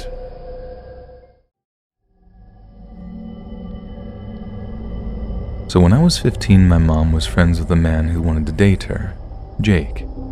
My mom was not interested in a relationship with this man at all, and in fact was dating another guy by the name of Colt. My family is full of pretty serious rednecks, and my mom is no exception. So one day my mom invited Colt and his roommate Frank over to shoot some guns at her home range. We shoot for a while and eventually went in around dark. So my mom and Colt got drunk after we went in. Frank cannot drive due to some brain damage, so they ended up staying the night at the house. At around 2 a.m., I was still up playing video games. My mom and Colt were in her room asleep when Frankie comes running down the hallway saying a truck just pulled into the driveway. I look out the window and see that it's Jake. Apparently my mom hadn't texted him in a few hours and he's extremely possessive, so he went by to check and see if she was home. Keep in mind, Colt's Ranger was parked in the driveway and is very obviously a guy's truck. Think spiked lug nuts, spur hanging from the rear view, skull hydro dip dash. Jake absolutely flips upon seeing this. He starts ringing the doorbell non-stop, beating on the door, walking around the house beating on windows, screaming my mom's name and circling Colt's truck. At this point my mom and Colt are awake, and since we have blackout curtains, she tells us to keep the lights off and hide in the hallway, and if we don't do anything or respond, they'll think no one's home and leave. Colt, being completely sober now, is understandably livid, threatening to go out and deal with it, as he put it. It's now important to point out the size difference between Colt and Jake. Colt's 5'5" and about 125 pounds soaking wet. Jake is 6'3", 240. Jake could punt Colt 50 feet if he wanted to. Because of this, my mom forces Colt to stay inside. This went on for 45 minutes. At one point, we see the camera monitor in my mom's room that Jake has punched the side of Colt's truck. Then we hear the screen to one of the windows slide up. The window in question is locked, and Jake couldn't fit through anyway, thank God. It's at this point that I think of the only thing that will make Jake leave. I grab a gun, act terrified, which at this point I am, and walk to the living room and ask, "Who is it?" out the window. Jake realizes it's me and asks where my mom is. I tell him she's out with her friends and that I haven't heard from her, and I'll call him when she gets home if I'm awake. He says thank you and left. After all that nonsense he did, that's all it took for him to leave. And honestly, I was amazed. I genuinely thought I was going to have to shoot this guy. Later on that night at around 4, we hear his truck outside again. He squeals his tires down the road, obviously angry that my mom hadn't called him. The next morning, he's back again at 10, again beating on the doors and windows, screaming and trying to get a reaction. Colt again then tries to go out and handle it, but mom won't let him. He finally leaves again, and Colt goes out and looks at his truck. There's a 3-inch deep dent in the side of his bed. Colt is understandably mad and tells my mom to let him know if that freaking creep comes back. Jake had beat on our doors until his hand bled. This also may have been from hitting the truck, but I don't know, and had blood on the doors and windows. My mom wouldn't let me call the police because she felt that it would just cause unnecessary strain and that she thought it was over, so the cops were unfortunately never involved. She was also worried he'd do worse if the police got involved. My mom stopped talking to Jake after that, and I never felt comfortable at that house at night again. Once I started driving, I didn't stay the night there very much, opting to visit during the day and go back to my dad's at night.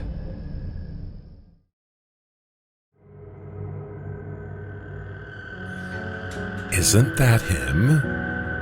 As I began my shoulder press, I heard a whisper from behind me. Yeah, that's the guy. He is so jacked, right? Another voice said.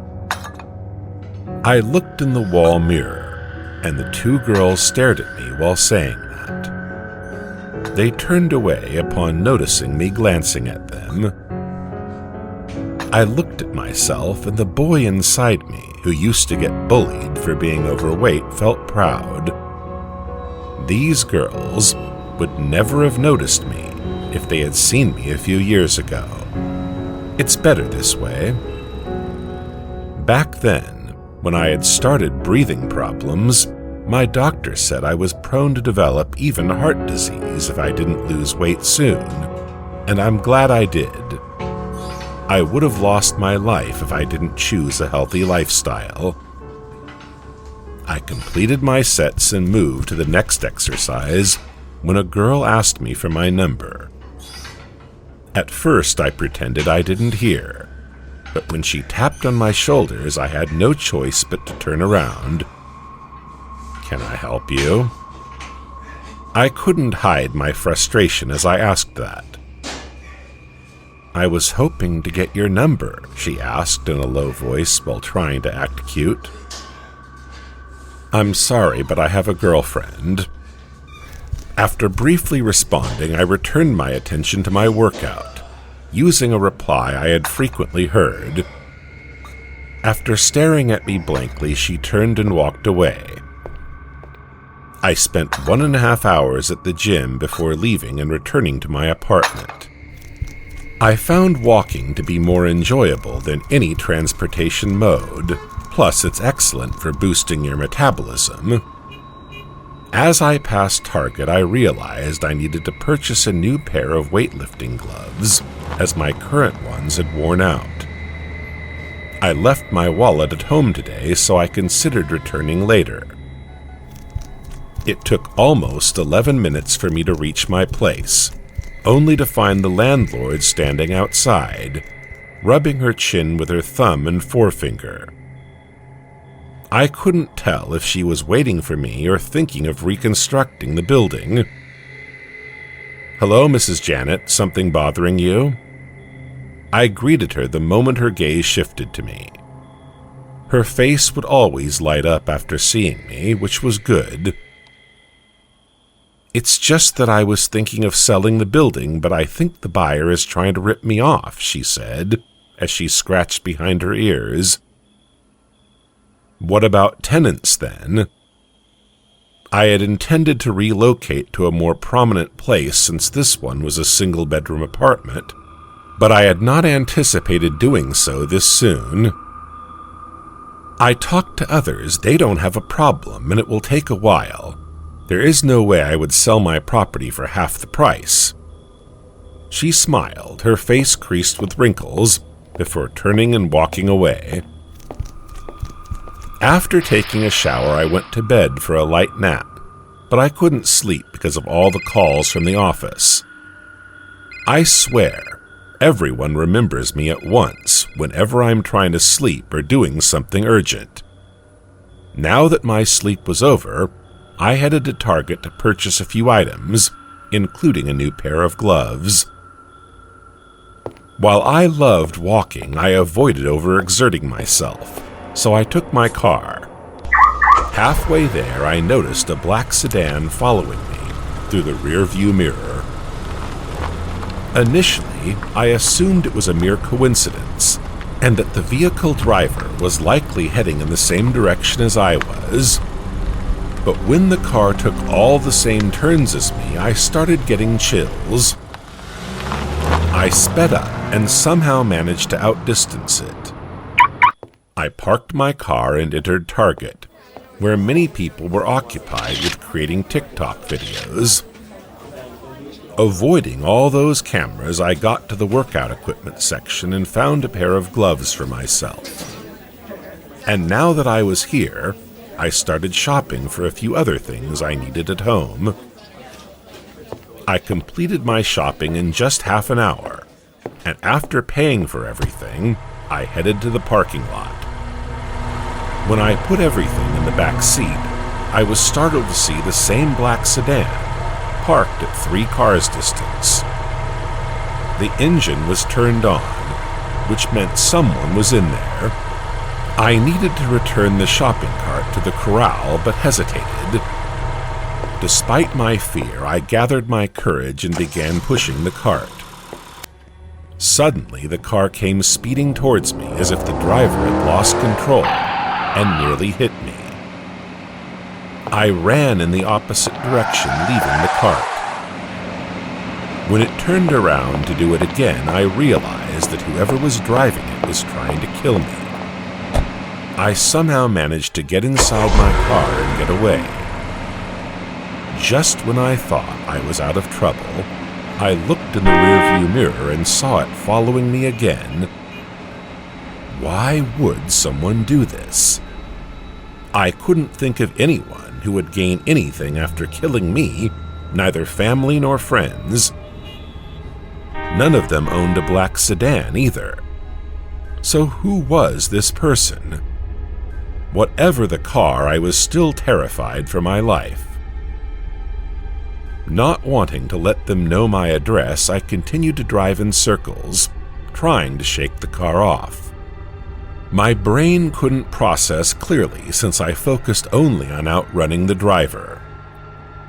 But then I realized what I would do once the fuel ran out, and I was reminded of the police. I dialed 911 and told them everything while asking for help. And it wasn't long before I was approached by 2 police cars. They asked me if I was okay, and when I talked to them, I noticed the car was no longer following me. After assuring me they would look for the vehicle and question the driver, I was instructed to go home. I safely got to my apartment without anyone following me, but I was still paranoid and looked around to see if someone was still there. Luckily, it never happened again after that, and I hope it never does. The police could never find the car, and since I never saw a number plate, I could not provide many details. But I am still trying to figure out who it was and why they were after me. But looking back at that incident, I get an eerie chill down my spine. Whenever someone asks me if I want to go camping trips these days, the answer that always comes out of my mouth is straight no. I don't hate it. Instead, I used to love going around the wilderness and hiking for hours with my buddy Sam, and we used to camp in the weirdest places. Taking risks was always my motto, so whenever I got a chance with whoever was possible, I would just grab the opportunity, and going with Sam on our risky adventures tops all. But not anymore since I avoid going on trips. Not to avoid camping in particular, but the lakes are what I'm the most scared of. It was around the time when my Uncle Henry from Manchester was visiting with his family. He had 2 sons, Julian and Anthony. Both of them were younger. And while Julian only had a year difference from me, Anthony and I were 4 years apart. Despite our age differences, they seemed more experienced than me, judging by the way they were speaking. I was never the type to show off, but when I heard them boasting about their many conquests which paled in comparison to mine, I couldn't help but tell my escapades with hilltops, forests, and other dangerous places. How about taking us somewhere then? Uncle Henry joined in our conversation when he heard me telling about my last adventure with Sam. I hesitantly looked at him, scanning what looked like a man in his late 50s, which he took notice of as the corner of his lips formed a knowing smile. Sure, where do you want to go? I asked, not wanting to sound rude while looking away in embarrassment, as I had just gotten caught giving him a judging look. I don't know. Why don't you boys choose the place and let us older men know later? I could notice him emphasizing the word old intentionally as he walked away laughing with my father. Not knowing what to do in such a situation, I passed the choosing task to Julian and Anthony. I walked away to my room since I didn't want to get engaged in the conversation further, besides I had already a trip planned with Sam for the next month. And as there were only 15 days remaining for that, it didn't matter to me what plan they chose, because I was going to deny any trip if it would be more than 3 days. I was called to dinner by Mom a little earlier than usual that night, So I figured it must be because my uncle's family might have a habit of eating earlier unlike us, so weren't used to entering the dining area before 9 p.m. Anyway, so when we were in the middle of eating, the brothers brought up the camping trip again, while informing us that they had chosen the Great Smoky Mountains National Park as their destination. It seemed they put a little thought into choosing the place, so I agreed, looking at how it would be closer than other places as we lived in North Carolina. It got decided the trip would be for 2 days and 3 nights, and we would be heading there just the next morning to start the hike. Since my parents had work to do, they denied coming with us, so it was just going to be me, Uncle Henry, and his 2 sons. I gave them instructions on what to bring to the trip and how we were going to do it. I had a Z2X tent which would be perfect for 4 to 5 people, as Sam and I loved space, so I decided to take that with me. But still, I suggested they bring sleeping bags first thing in the morning if they would be uncomfortable sleeping together. The drive took almost an hour from our place, and we arrived around 11 in the morning since we left a bit later than planned. We started hiking to the foothill of the Great Smoky Mountains because of Douglas Lake, where we had decided to set up our camp. With the speed these 3 were walking, we got there at sunset, which was a bit disappointing as I had expected to arrive way earlier than this. A few other campers had already set up, taking the best spots, and campfires had started to light up the area. As we reached, my uncle and his 2 sons sat on the ground, looking a bit tired from walking and carrying all the stuff. One could easily tell by their heavy breathing that they were not used to the amount of walking they had done today. Anyway, I let them be and started talking out things to try and build the tent on my own. Looking at how I was doing all the hard handiwork, Uncle walked over to me and asked if he could help with anything. I pointed in the direction of my bag and asked him to take out a lighter to start a campfire. I was surprised to see that he had done a pretty good job at making the bonfire, which was beyond my expectation judging by his performance till now. When I was done setting up the camp, I felt the urge to take a dip into Douglas Lake as I had always done with Sam. I asked the brothers if they wanted to come along, but they denied, saying they were already too tired. Leaving them however they wanted to be, I charged into my trunk inside the tent and walked to Douglas Lake. Surprisingly, there wasn't anyone around at the time, which was unlikely because I had always seen a few people swimming around. I didn't think much of it and went inside the water to calm my nerves. Most of you might have experienced this feeling whenever alone in the dark area that suddenly starts to looking ghastly if you overthink about it. The same thing started happening to me as I was swimming in that lake, and I became hyper aware of my surroundings, which was frantic. I could hear the rustling sounds of the trees and the wind that was blowing at a slow pace, even the constant sound of crickets that was coming from a distance. I wasn't able to swim with a peace of mind anymore, so I decided to get back to the camp, and as I was swimming back to the shore, I felt something grabbing my foot. I turned around to see there was no one beside me in the lake, so I tried swimming further, but whatever had grabbed my foot prevented me from doing that. Thinking my foot might have gotten stuck or something, I tried to pull it, but I was met with another fright when I was pulled inside with a jolt. I somehow managed to keep my balance and prevented myself from drowning, but the same action was repeated and I was pulled back, this time a little deeper than before. My head went into the water, so I tried to move my hands around to see who was doing such a thing, but there was no one. My hands didn't touch anymore, nor could I see someone on the water's surface, which was even more frightening. I struggled to go up to inhale some oxygen, but whatever had grabbed onto me just kept taking me deeper and deeper. The air that had left started to cut off, and holding my breath felt impossible any longer. At this point, it felt as if the water itself had started to strangle me. My body slowly started to feel numb as I continued hitting the water to get some air, but all I could inhale was more and more water. The burning sensation started to get stronger as I felt the water entering my lungs, and I started to feel dizzy, and my vision started to feel spots on them. As I was possibly passing out, I felt a figure jumping in and coming in my direction, and then pulling me to the top. The grip that I was feeling on my leg until now had disappeared as I was taken to the surface. I was on the beach when I came to my senses, coughing up water as someone compressed my chest. I felt too weak to do anything. When I heard the faint sound of my Uncle Henry saying something along the lines that I was going to be all right. I was taken back to the tent, and for the rest of the night, I had a burning fever. Despite being half unconscious, I could tell that someone kept changing the cloth on my forehead and nursing me throughout the night. Luckily, my fever had gone down the next morning. I felt better except for chest pain and restlessness still lingered. The regretful look on my uncle and cousin's face was saying that they were feeling guilty and blaming themselves for whatever happened to me, as they were the ones who suggested and pushed this trip in the first place. But I knew it could have happened either way.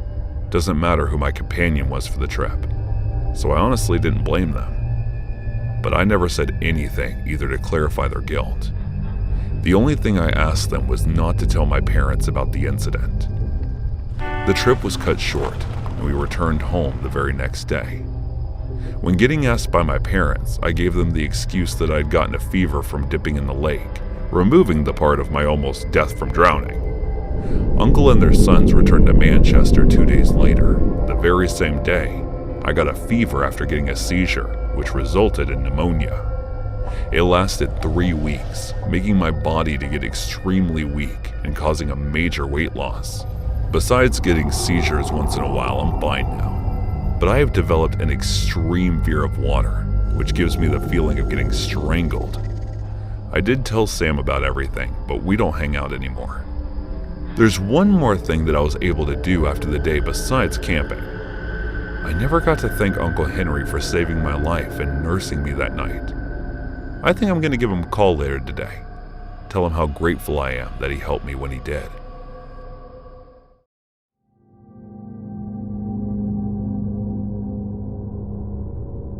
When I was 18, I worked at my college's residence building at the front desk, and I think I almost got assaulted or murdered. You be the judge. During the summer, the building operated as a hotel, so 2.5 floors were hotel rooms and half the 3rd floor were student rooms. The whole building operated with a hotel swipe key system that was pretty outdated, and all the doors were powered by 4 AA batteries. If the batteries died, there was a decently lengthy process to replace them and reprogram the door. Our dark-haired guy came to the front desk from inside the building while I was working an overnight shift at around 1 or 2 a.m., and he said he left his keycard in his room. I made him a new one and made my first error of the night. Hotel guests could have as many room keys remade as they wanted, hypothetically. Students, however, were supposed to be given a temporary keycard and charged $2 to be returned when theirs is located. I gave him a new key for his room and asked if he was a student or a hotel guest, and he replied, "Student."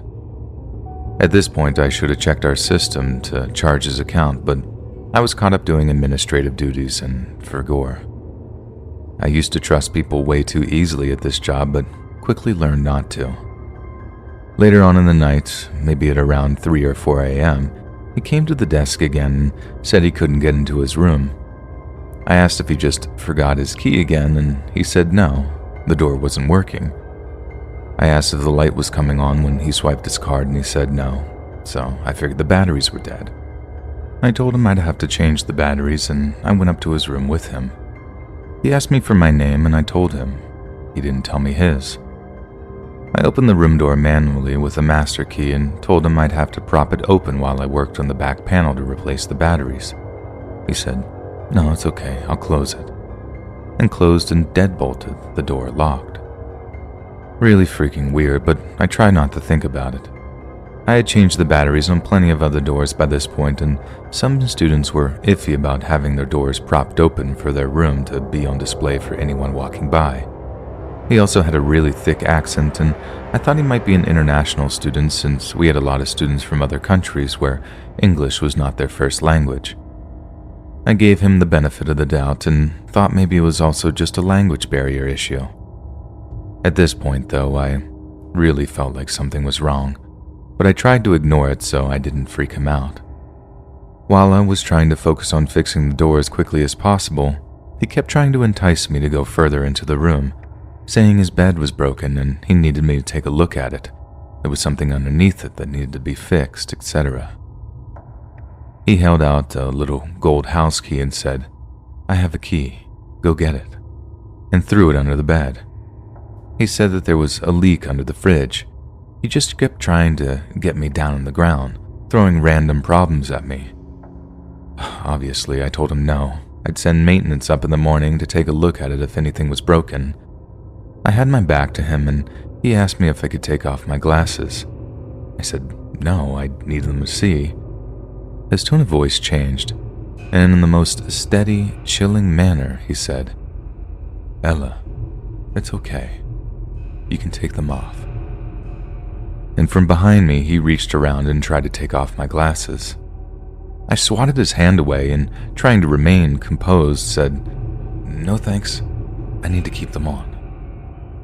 Even though he was creeping me out, I didn't want to be rude to him. I didn't want to get in trouble if he complained about me or risk upsetting him and having him yell at me. I got up to grab something from the door repair kit and undid the door deadbolt and opened it up in the process. He jumped toward the door to close it again and told me to keep it closed. I told him no. I had to open it to start reprogramming it from the front. While I held the door open with my foot and grabbed something from the door repair kit, he started playing with the little wispy hairs at the top of my forehead and trying to touch my shoulder. I swatted him away again and asked him not to touch me and focused on getting out of there. He once again tried getting me to follow him into the bedroom, saying the bed was broken, and I went as far as the door frame to see if I could spot any actual problem with his bed. This is when I realized that he had nothing in his room. No dishes in the kitchen, no shower curtain in the bathroom, no sheets on the bed. Nothing. This wasn't his room. My brain once again went back to the international student theory, thinking that he had just arrived today and hadn't gotten a chance to buy anything yet, but in the pit of my stomach, I knew something was wrong. I fiddled around with the door for a few more seconds before announcing that it was fixed and quickly gathered the door kit and left. Before I had reached the elevator, he came back out without his shoes on to follow me. He tried to get back in to get his shoes and called out, "Ella, the door isn't fixed. You need to come back." I went back and opened the door manually and told him if the door was broken, I'd have to send up maintenance to fix it in the morning. I knew he was going to follow me to the elevator again, so I closed the door behind me once he went inside and ran down the stairwell as fast as I could. When I got to the front desk, I checked the computer and saw that the room he was in was supposed to be empty. It wasn't a student room or a hotel room. I locked myself in our back office and called campus security. He came down in a few minutes later and went behind the desk. I yelled at him to get on the other side and wait, now that I knew that he wasn't a resident. He tore the corner off a slip of paper I had sitting on the desk and drew a flower on it, then put it back on top of my papers. When security arrived, he ran back up to the empty room and tried convincing them he lived there so he wouldn't have to leave. He kept showing them his key, which had decided to work on the door again somehow. They escorted him back downstairs and came to ask me if he really did live there. I mean, obviously he didn't. That's why I called you guys crying and terrified.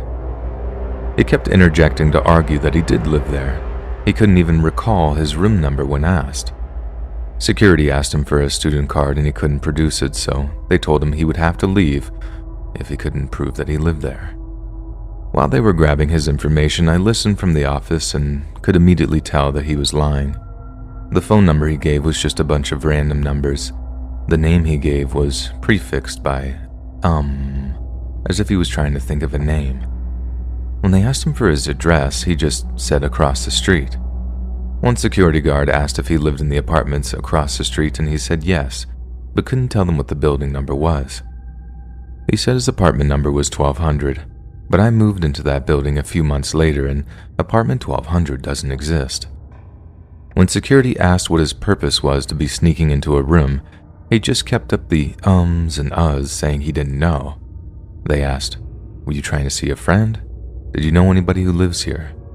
Were you here to hurt somebody?" And he kept fidgeting and saying, "I don't know, no reason, I'm just here." At one point he tried to tell them that he was my friend, at which point I poked my head out of the office to say that I literally had never seen him before that night. He left. We didn't call the police because he didn't actually do anything, but it was still very insane. Later on, it dawned on me how he figured out that room was vacant. One of the housekeepers had been using it as her personal break room. A few days later, a housekeeper came to the desk and told me that they found the door deadbolted open, the TV on, and a housekeeper inside watching TV. She must have forgotten to close the door when she left for the night, and when the creep let himself into the building, he found it. I never saw him again, and to this day I have no clue what he was doing there. I haven't worked there since last winter, and overnight shifts still give me the heebie-jeebies. I, Samantha Britt, take Nicholson Adamson as my beloved husband, and I vow to stand by his side till death do us part.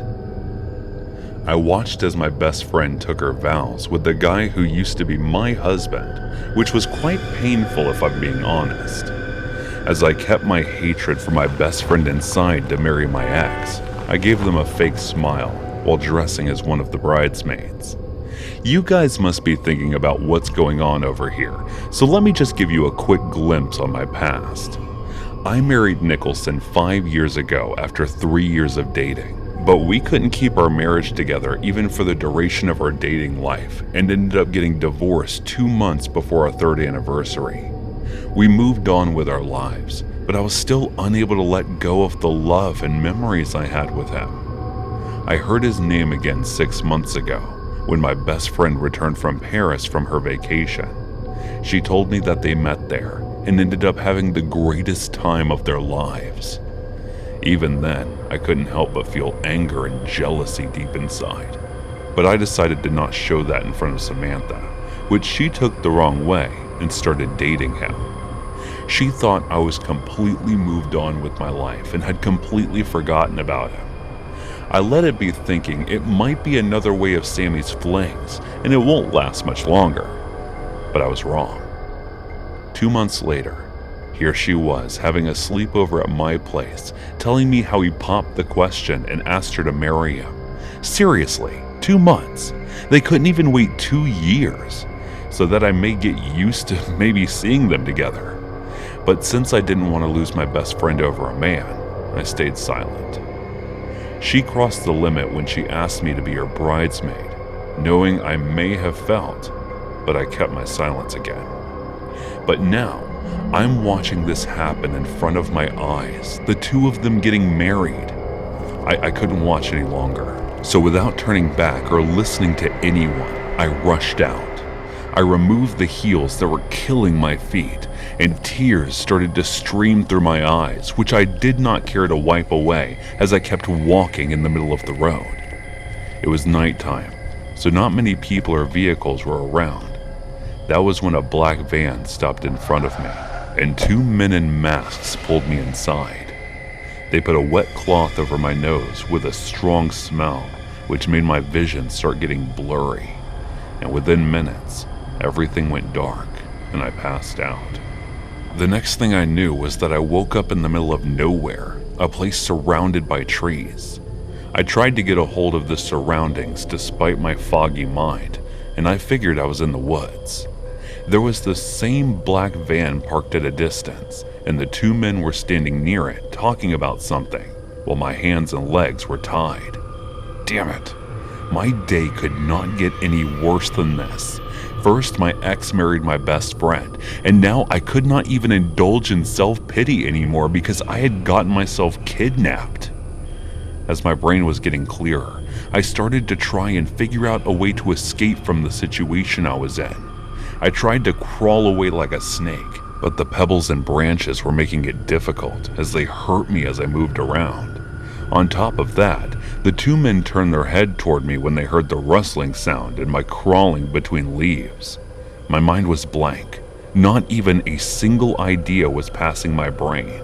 It wasn't like I wasn't terrified in this situation because, trust me, I was beyond terrified thinking what might happen next to me. But I was the kind of girl who would try to make best to find a way before giving up. At the same time, I saw the pointy bark of the tree beside me. so I moved closer very slowly and quietly and started to rub the rope over it, hoping it might get after an hour or two. That was when I heard a very familiar voice. "This will never work, Sasha, so stop trying." I raised my head in shock, and it was him. "Nicholson, what are you... No, why did you kidnap me? Didn't you just marry Sammy?" I was completely freaked out and confused seeing him here, but instead of replying to any of my questions or even saying a word, he silently smiled and squatted down next to me. He stroked my hair lightly with his hand and then moved it to my cheeks, caressing them. After about 10 minutes of his silence, as I stared at him with my eyes torn open unbelievably, he finally spoke. "I never should have divorced you. I missed you so much that I had to resort to such means to meet you again. Do you even know how heartbroken I felt when you wouldn't see me even for once? Why did you kidnap me, Nicholson?" I put force on every word as I asked, gritting my teeth. He took a deep sigh and said, "It was so that you wouldn't resist meeting or talking to me. You know I still love you with all my heart. I never meant to divorce you, truly. I only did it to punish you a little, and I was planning to get back together, but you completely shut me out." I looked at him dumbfounded as he blabbered all this, unable to believe my ears. Whatever he was saying sounded utterly rubbish to me. It felt like he had lost his mind completely. "But we're divorced, and you're married to my best friend now, so please let me go, Nicholson," I said in a slow, calm voice so that he would reflect on what he did. "No, I only married Samantha to be with you again. I know how much she means to you, and that's why I knew you wouldn't miss her wedding no matter what. And you know what? When I saw you walk out of the wedding, I knew you still had feelings for me." "You're wrong. It wasn't the reason I walked out. Sammy's like a sister to me. We've always been together ever since we were children. That's why it was hard for me to see her betray me, even after knowing how much pain and suffering you would put me through." The way he was looking at me while I said all this, I knew he didn't believe me. "I'm not letting you go, honey. I know you still love me. So now, the two of us will be together forever." He said while laughing like a maniac, which scared me to the point that the pain while crawling back wasn't unbearable anymore. "Please don't do this. Police are going to find out and you'll get in trouble." I could feel my voice trembling as I said this. He laughed and moved closer, grabbing my face in one of his hands. He forcefully kissed me. Then he leaned toward my left ear. "Trust me, no one will ever find out. For them, I'm spending my first night with my newly wedded wife." He injected something in my hand as he said this. I looked into his eyes in confusion as my vision started to get blurry. I saw him getting up and mouthing the words, "I love you."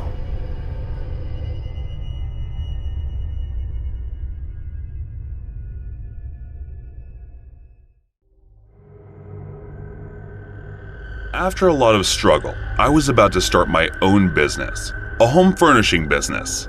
We would go to our clients and furnish their houses in very stylish and aesthetically pleasing way. And the best bit about us was that we were economical and luxurious, however the client pleased.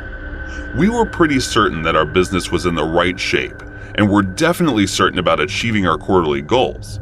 The main focus of our business was to make a client list that could put us onto the map of influential people and earn ourselves a position. As we completely shifted our focus to relationship building and client management, we tend to got more and more outwardly and active in our professional pursuits. One day during the promotional discount week, we got a call from the Douglas Mansion. Now, if you don't know the Douglas Mansion, let me put it this way. If you are in the Douglas Mansion, you are one of the most important people in the city. That was the call that had the potential to not just put us on a map in the city, but the whole country. So we asked, and it was the old Mr. Douglas himself. And he asked, "So yes, you can clean and furnish things in my room, can you?"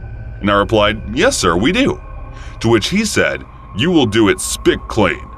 And then I said, "Yes, sir, cleaner than any cleanest spot in your mansion right now." Mr. Douglas said jokingly, "Well, I hope you do. It is a mess in here. And yes, you do have to sign NDA and some documents. We will hold you liable if anything is lost." At first I hesitated, but then it was the big break we surely could have used, and I agreed to his terms. It was pretty sure that once I entered the house, my business will definitely take off amongst the likes of these multi-billionaires, and I was in no way ready to let this one opportunity go away. So instead of sending off my usual people, I myself took charge and made a team of the other two people who originally started this business with me, and we went to the mansion the very next day. Upon entering and parking our car in the big driveway, and before entering the house through the big door in front, a guard came with a bunch of NDA and contractual papers. He gave us the envelope, but told us to sign the NDA before entering. Knowing this to be the opportunity of lifetime, we were ready to sign them. The worst scenario that we had in our mind was of a sexual dungeon that we just might discover in the basement. As we enter, we are greeted at the staircase with Mr. Douglas, the owner of the mansion. He asked us if we had signed the NDA or not, and upon telling him that we have, he decided to tell us a short story as we started walking up the stairs. My son returned later last night. He was a bit intoxicated and he came up to my room. He decided to indulge a bit of intervention with his dear old dad.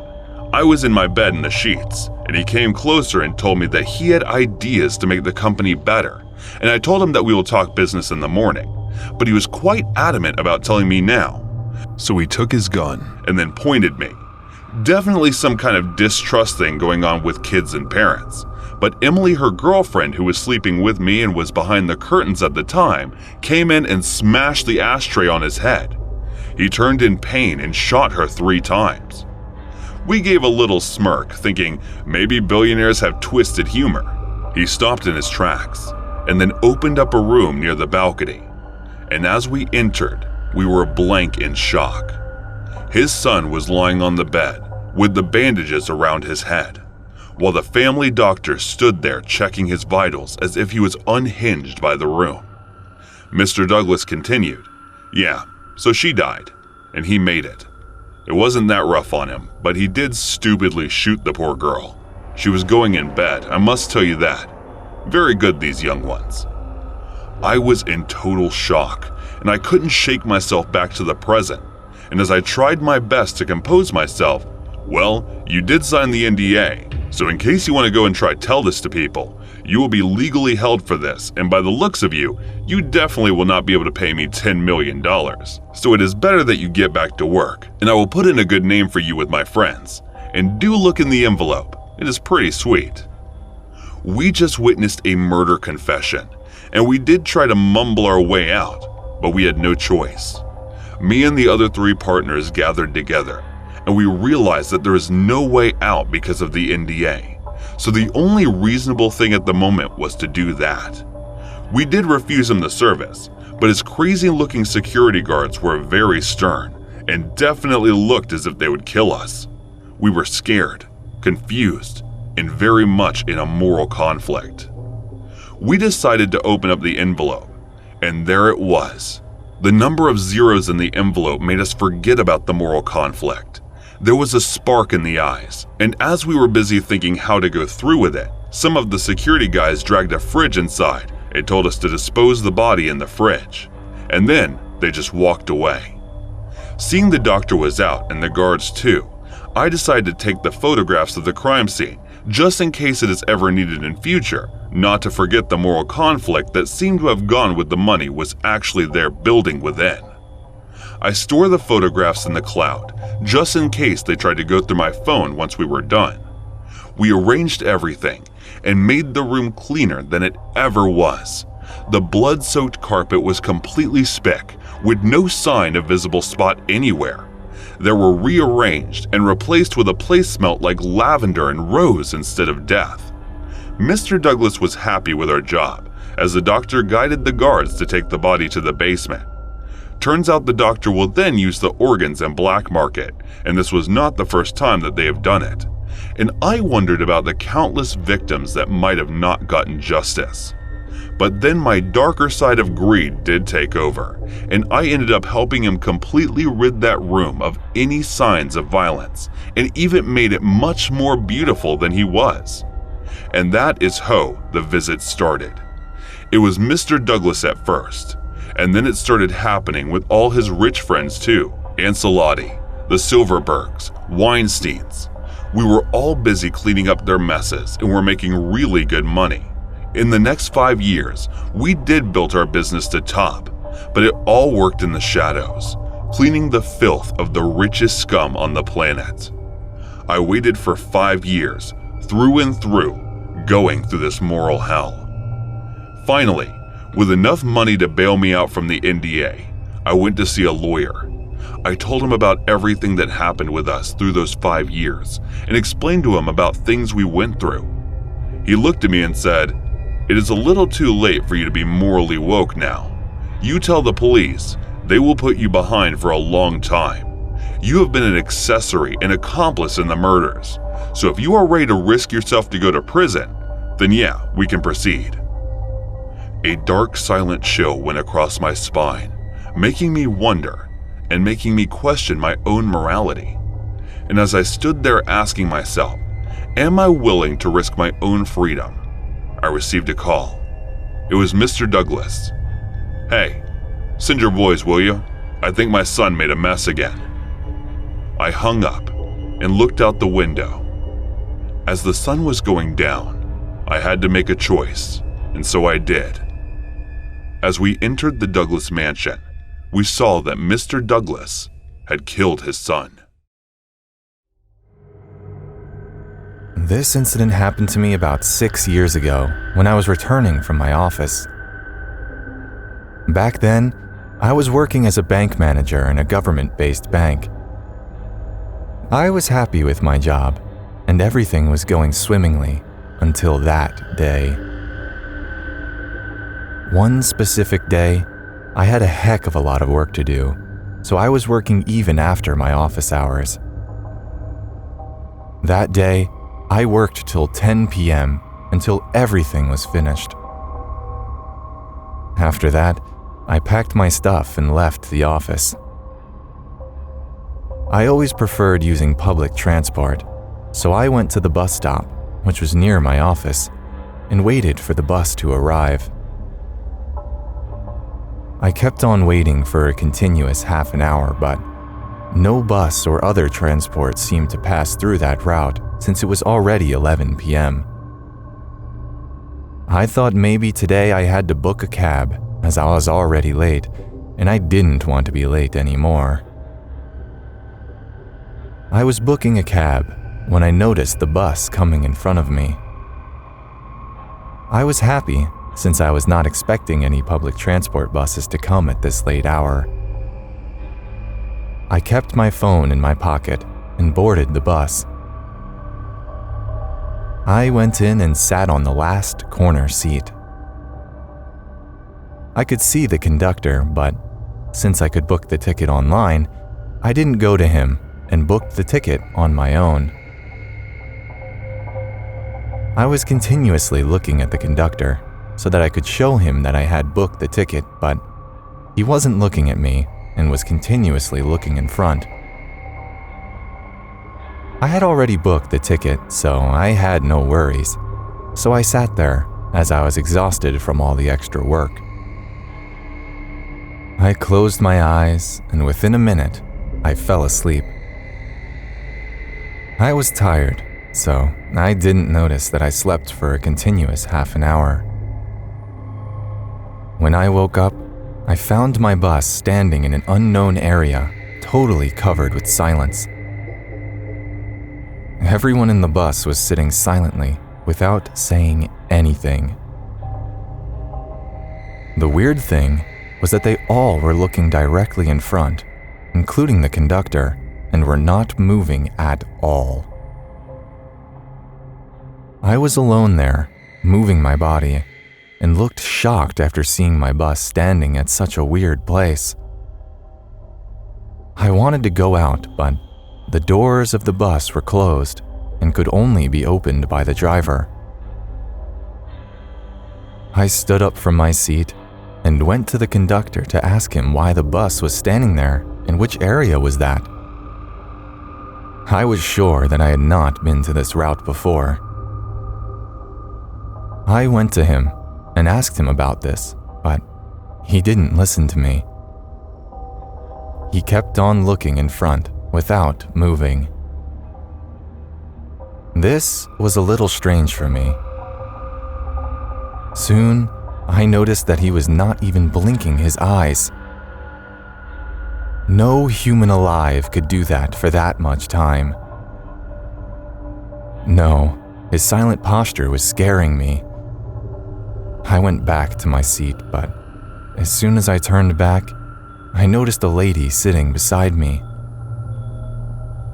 Honestly, I didn't see her coming in and sitting beside me. I was terrified and was shaking.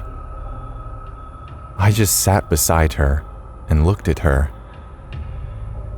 She was also gazing in front, without moving, and like the conductor, even she was not blinking her eyes. I offered her a smile, but she didn't smile back.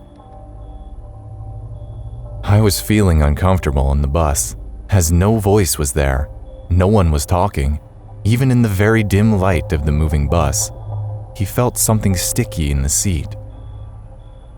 I looked at my hand and found that my hand was all covered in blood.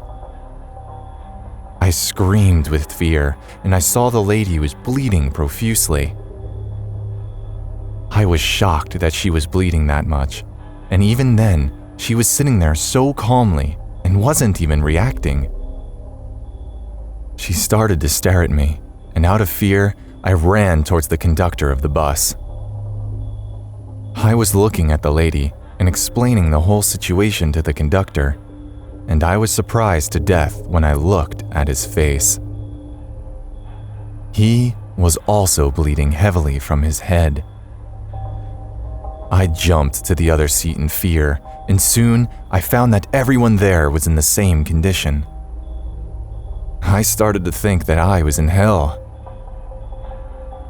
Before I could say anything, the conductor told me, "Sir, don't worry about seeing our blood.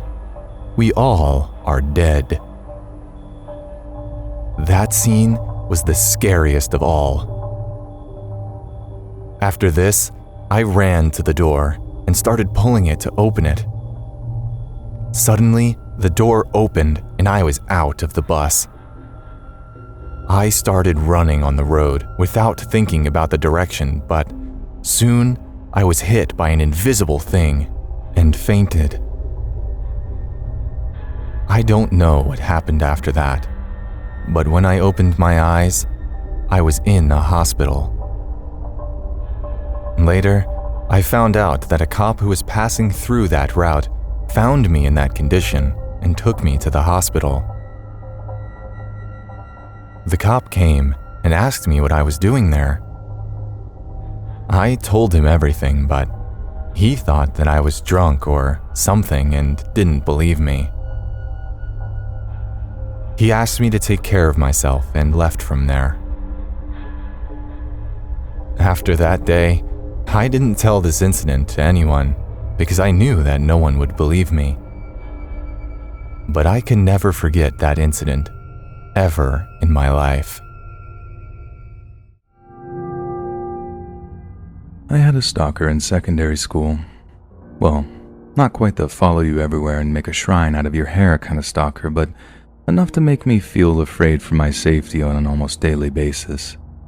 It made for a fairly terrifying 2 years before my mom got married and we moved to the complete other side of London. He was this huge rugby player, very handsome and extremely popular, so of course there were absolutely no social repercussions for him, and people basically refused to believe that he'd pay any attention to me at all, let alone anything remotely abusive. When he started obsessing over me, most everyone brushed it off or made excuses for him, but it quickly became an absolute nightmare. He was always making comments towards me, pinching or pulling my hair when no one else was looking. It was creepy because he obviously didn't want anyone to really know what he was doing. He knew it was disturbed, and he knew it would make him look bad if it all came to light. Sometimes he'd say things like, "I can smell you. You're about to be on your period." Or, "Nice and clean." Always in the creepiest, perviest way imaginable, as if it couldn't get more obvious that he was enjoying it. One of the scariest moments I can recall is when I was scanning the vending machine one morning before class trying to figure out what to have for breakfast. He came up behind me, placed his hands on my waist, pushed me right up against the machine and said very clearly in my ear, "One day, I'm going to kidnap you, take you to the forest, tie you up, and screw you until you want it." That was 3 weeks before our move date, and the only thing that stopped me from going to the head teacher was the fact that it wouldn't be long until I never had to deal with this guy ever again. But I now know that that was the complete wrong approach. Even if you manage to escape someone like that, they just pick a new victim, and another, and another. They only stop victimizing women when they're actually confronted by authority figures, and even then they might be psycho enough to just carry on. So please, if anything like this happens to you, report it to the relevant authorities. Even school staff take stuff like that really, really seriously and won't hesitate to get the police involved if they think that's the right course of action. This incident occurred during my second year of college, sometime in the fall of 2002. All 4 years there, I worked as a waitress in a small family restaurant next to campus. The pay was far from adequate, but the owners treated me like one of them. Growing up without parents made this connection very important to me, so much so they remain an important part of my life to this day. I was one of 4 girls working nights, and 3 of us were students currently attending the university. The surrounding neighborhood had been on a downward slide for the past 20 years. Even with a large number of students inhabiting the area, crime was still steadily on the rise. In order to at least try to prevent ourselves from becoming victims of said crime, several safety measures were implemented. All the usual things, escorting each other to our cars, not leaving the back door open, things like that. However, no matter how hard you try to be safe, some a-hole will find a way to violate you anyway. One late night, just as we were wrapping up the dinner shift, a giant idiot would do just this and, in the process, almost cause a beautiful family to collapse. That night, we were quickly coming on the end of another regular dinner shift when a man came in and said he wanted to get something to go. No problem. I took his order and gave it to the kitchen. Working the kitchen that night was Matt, the owner's only son, and he wasn't happy when he saw it. He tried to throw it together as fast as possible so he could finish cleaning and head home. While he waited, the man paced nervously, looking outside repeatedly. This behavior seemed kind of shady, so I stopped my closing duties and began looking outside to see if I could see what he was looking at. It took a minute, but I caught sight of another man standing just out of view of the bay windows. This guy was dirty looking. His hair looked like it hadn't been washed or combed in years. The second man's actions were very similar to the others, almost as if though they were about to rob us. I foolishly pushed my instincts aside and began ringing up the man's orders. When I gave him the total, he quickly handed me a $20 bill and looked behind him. I continued to ignore his behavior, and when I opened the drawer, I heard a man's voice quietly tell me to give him all the money in the register. Maybe from instinct, I looked up to see who it was. It was all coming from the customer, and he was holding a handgun at my face. "Keep your voice down and don't panic. Just give me the money and I'll leave." This entire time I had been the only employee in the front of the house, so he had me at his mercy. Every word he said quivered as it came from his mouth. His fear made mine even worse. I didn't need to be told twice. I grabbed every cent out of the drawer and was about to hand it to him when I heard Matt's voice coming from behind me. "Did you forget something?" Everything that happened after this went by so fast. I still question my recollection of events to this day. I know for sure that Matt's arrival surprised us both, but the look on the customer or robber's face was pure shock. The second I noticed him moving the gun away from my face, I crouched behind the podium to hide. The gunfire followed soon after that. I wasn't sure if Matt had been shot at this point. I was still curled up on the floor with my arms over my head, very similar to a child hiding under the covers in hopes the boogeyman will go away. I don't know how long I stayed like that. A few seconds maybe. When I did peek out from my arms, all I saw was Matt's body laying motionless on the floor.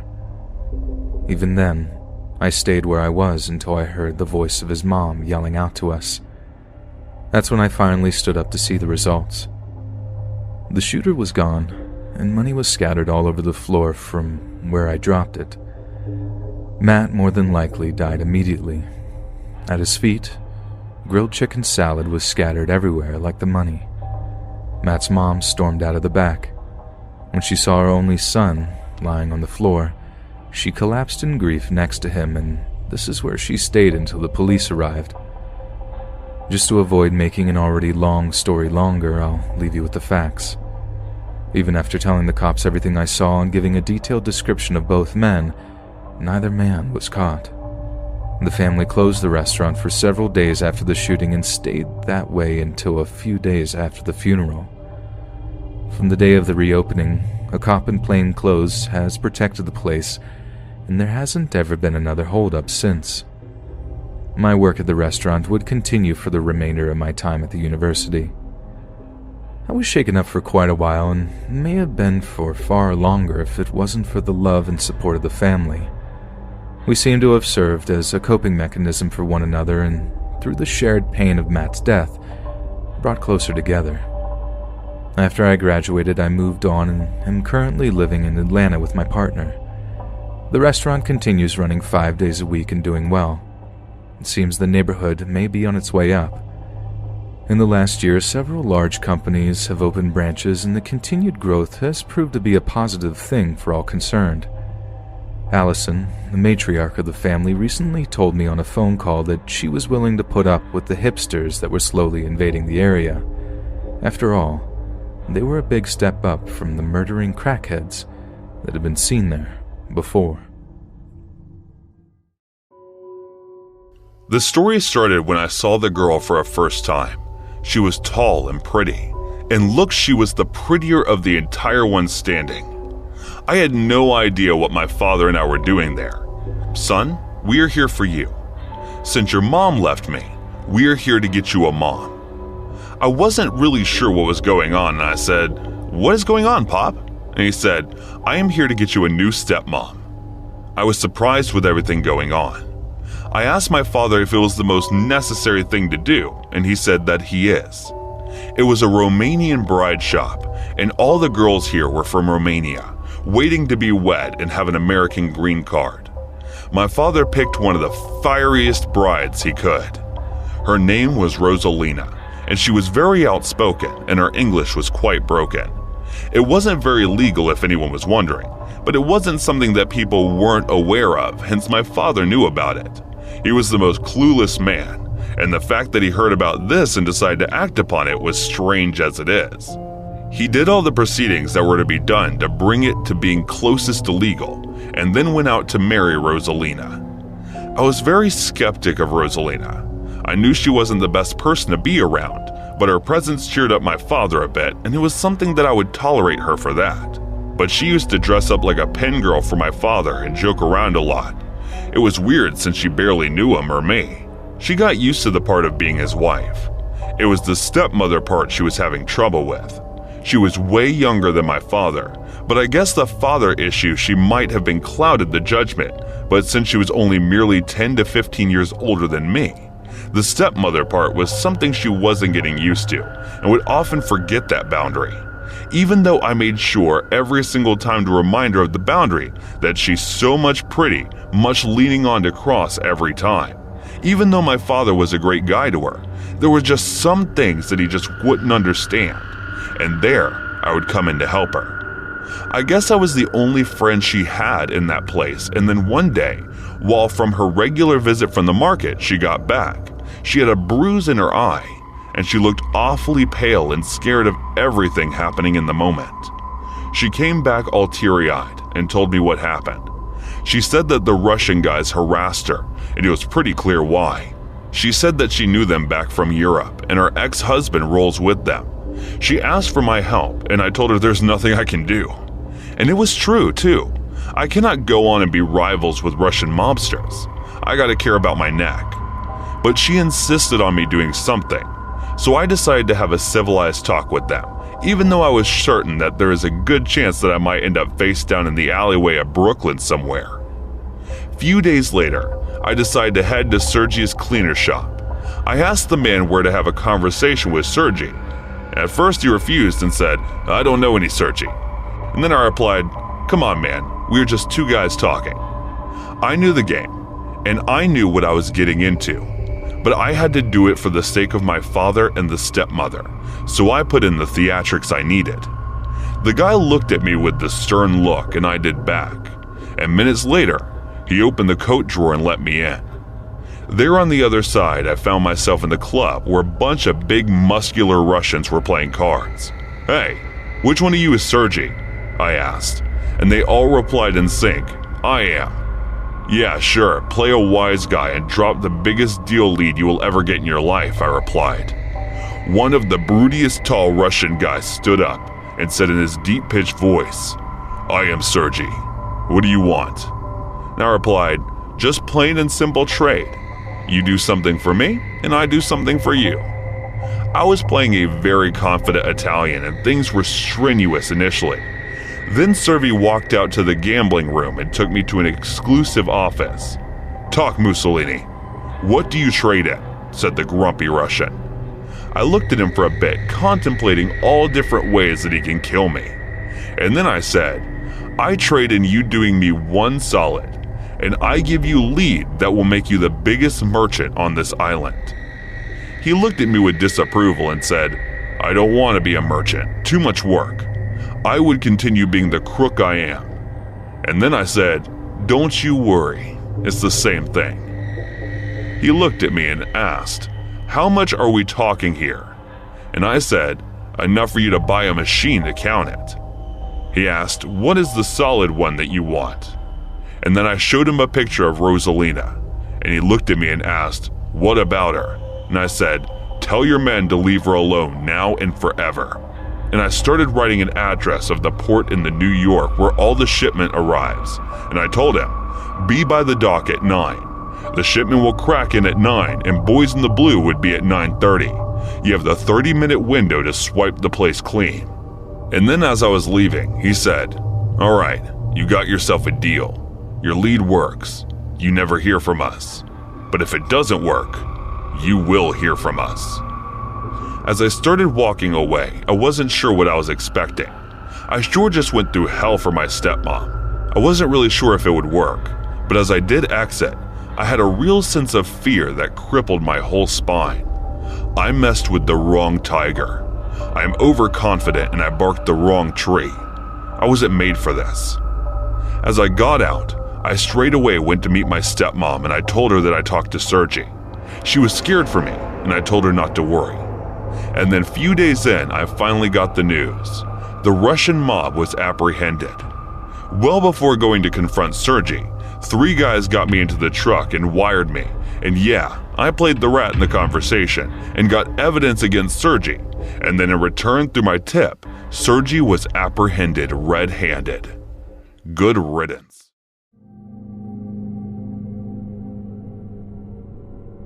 I'm your typical 21-year-old American girl. I grew up in the suburbs and had a pretty nice upbringing. Unfortunately, I had been a total party girl up until the time I turned 20. That was when I started getting my stuff together. I nearly died of alcohol poisoning one night, and despite being surrounded by some of my friends, Nobody even bothered to help me. Even when it was obvious that something was wrong, I'm not gonna lie to you, I was a really crummy person when I was younger. One of the things I remember doing with my friends was teasing a really unpopular kid. I get asked out by a fair amount of guys, and I'm not the ugliest girl in the world. My friends and I all had an Algebra 2 class towards the end of high school, and one of the boys in it always seemed to be checking me out. I really regret being mean and teasing him because he was honestly a pretty nice kid, just kind of socially awkward and completely lacking in any sense of fashion or style. One day after class, my friends and I were talking about a party for that weekend. He must have been listening in on our conversation because he came up to me and asked if I needed someone to go to the party with. I don't really know what he was expecting, but I went with it on a whim. I told him that I really needed a nice guy to go with me so people would think I have a boyfriend. He agreed to go with me and said that he would pick me up before the party. We exchanged phone numbers, and that was that. My friends and I were already plotting on how we were going to embarrass him on the night of the party. I told him that it was a professional party. He told me that he had to go out and buy a tuxedo then. Me, being the horrible person I was back then, totally agreed. He picked me up in his mom's car before the party on Friday night. He even brought me flowers. It was at that point that I started to feel guilty and kind of wanted to abandon the whole thing. I couldn't do it though. My friends would have been really mad at me. They got 2 giant tubs of mayonnaise that they were going to pour on top of him. It was my job to have him stand for a picture and get him in the right position. Then I will tell them that I had to go to the bathroom real quick and for him to stay in place, and that's when my friends were going to pour the mayonnaise on him.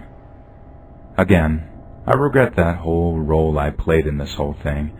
I even felt guilty at the moment when I walked away, and I actually went to the bathroom.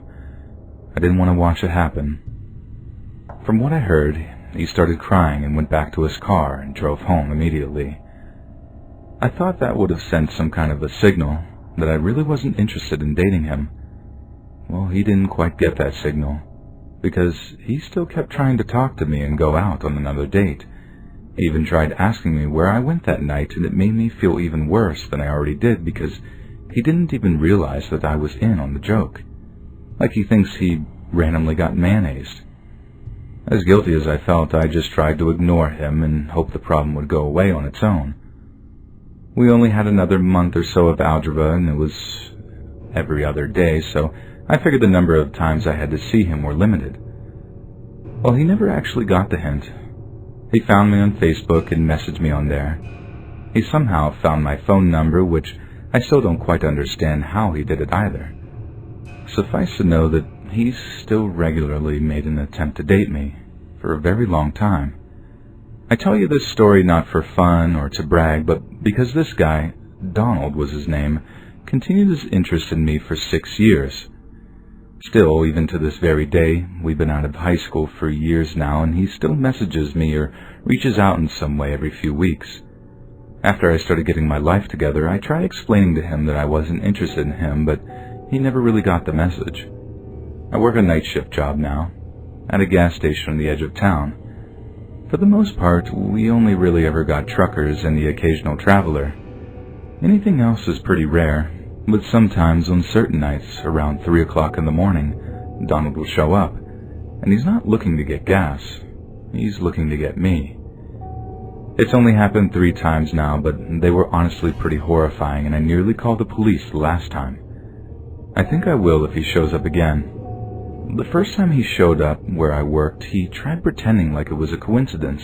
Like, "Oh, hey, I didn't know you worked here. I was just buying one candy bar at a gas station at 3 o'clock in the morning. You know, the usual." And that night was really weird. The second time he came by, he told me that it was a long drive from his house to the gas station, but he said that it was worth it because the candy bars at this gas station were the best. Bear in mind, this guy was buying plain Hershey milk chocolate candy bars every time he came in, and not in bulk either, literally just one every single time he came in. Like, could you get any weirder? This last time that he came, though, that was the time that really freaked me out. He's a lot rougher now that he's been out of high school. I think he works at some kind of manual labor job, or maybe he's just a dirty person. He always looks really disheveled when he comes in. And he walked into the gas station, bought his usual chocolate bar, but instead of leaving, he just stood there. I was standing at the cash register, just kind of awkwardly waiting for him to go, but I handed him back his change and receipt and just watched him stand there and stare at me, like dead-on staring me in the eye.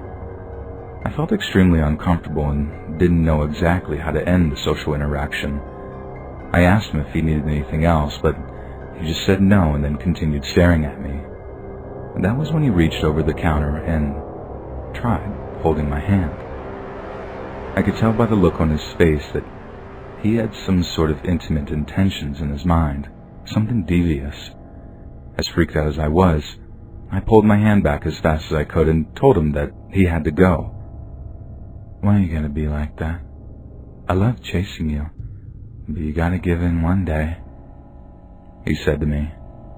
And that was when I told him that I was not interested in him at all, and the only reason I went on a date with him was because I was in on the joke to pour the mayonnaise on him. I told him that I wouldn't date him if he was the last guy on earth and that I would never be interested in him. I saw his facial expression go from nefarious to angry. He knocked a bunch of gum off of the gum rack before storming out.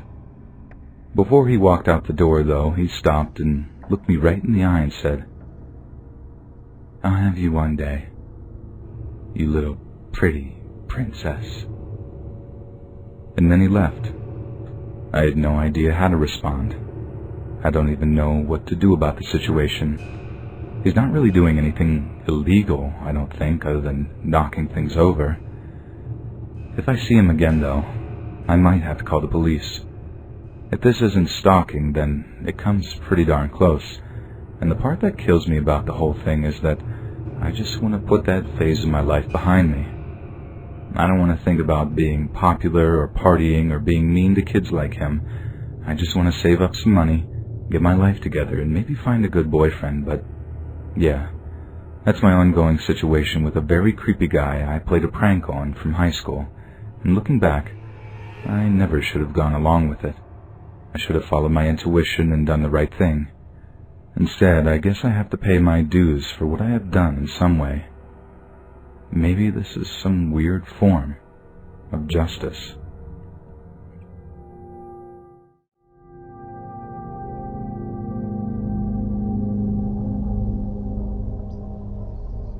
So when I was in high school, it was my senior year.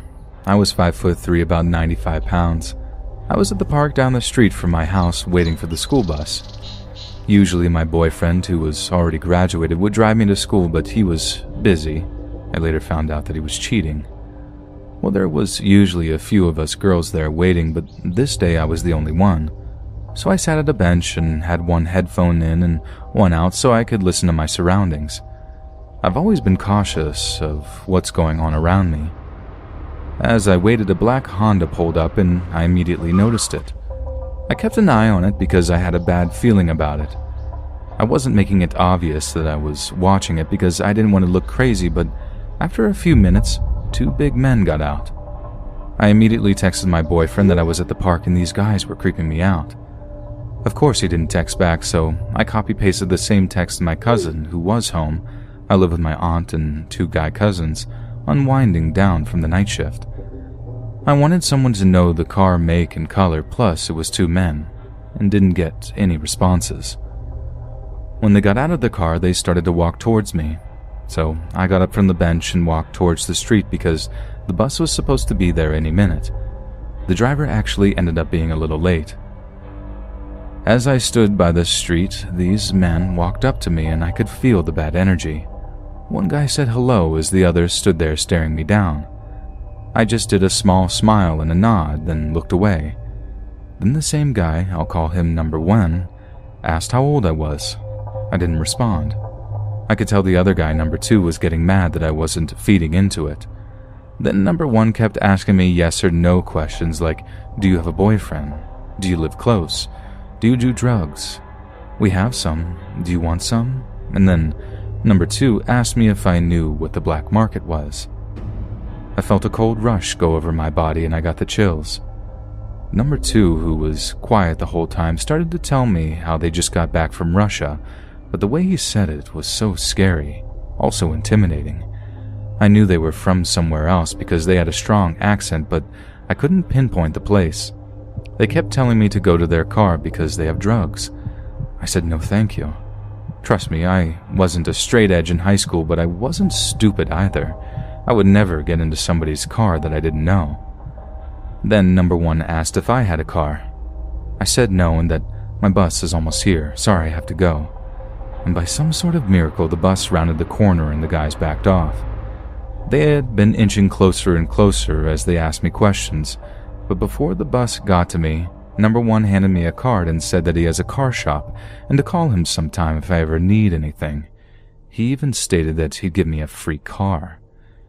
The card looked shifty and I didn't want to grab it, but I knew I needed that number on it to report it. So I took it and they walked off super fast. Finally, the bus stopped and picked me up. As soon as I got on, I started to cry. I had a complete meltdown. It was like all the adrenaline was keeping my mind and body aware and focused while the men were there, but as soon as I was safe, my body and mind gave out.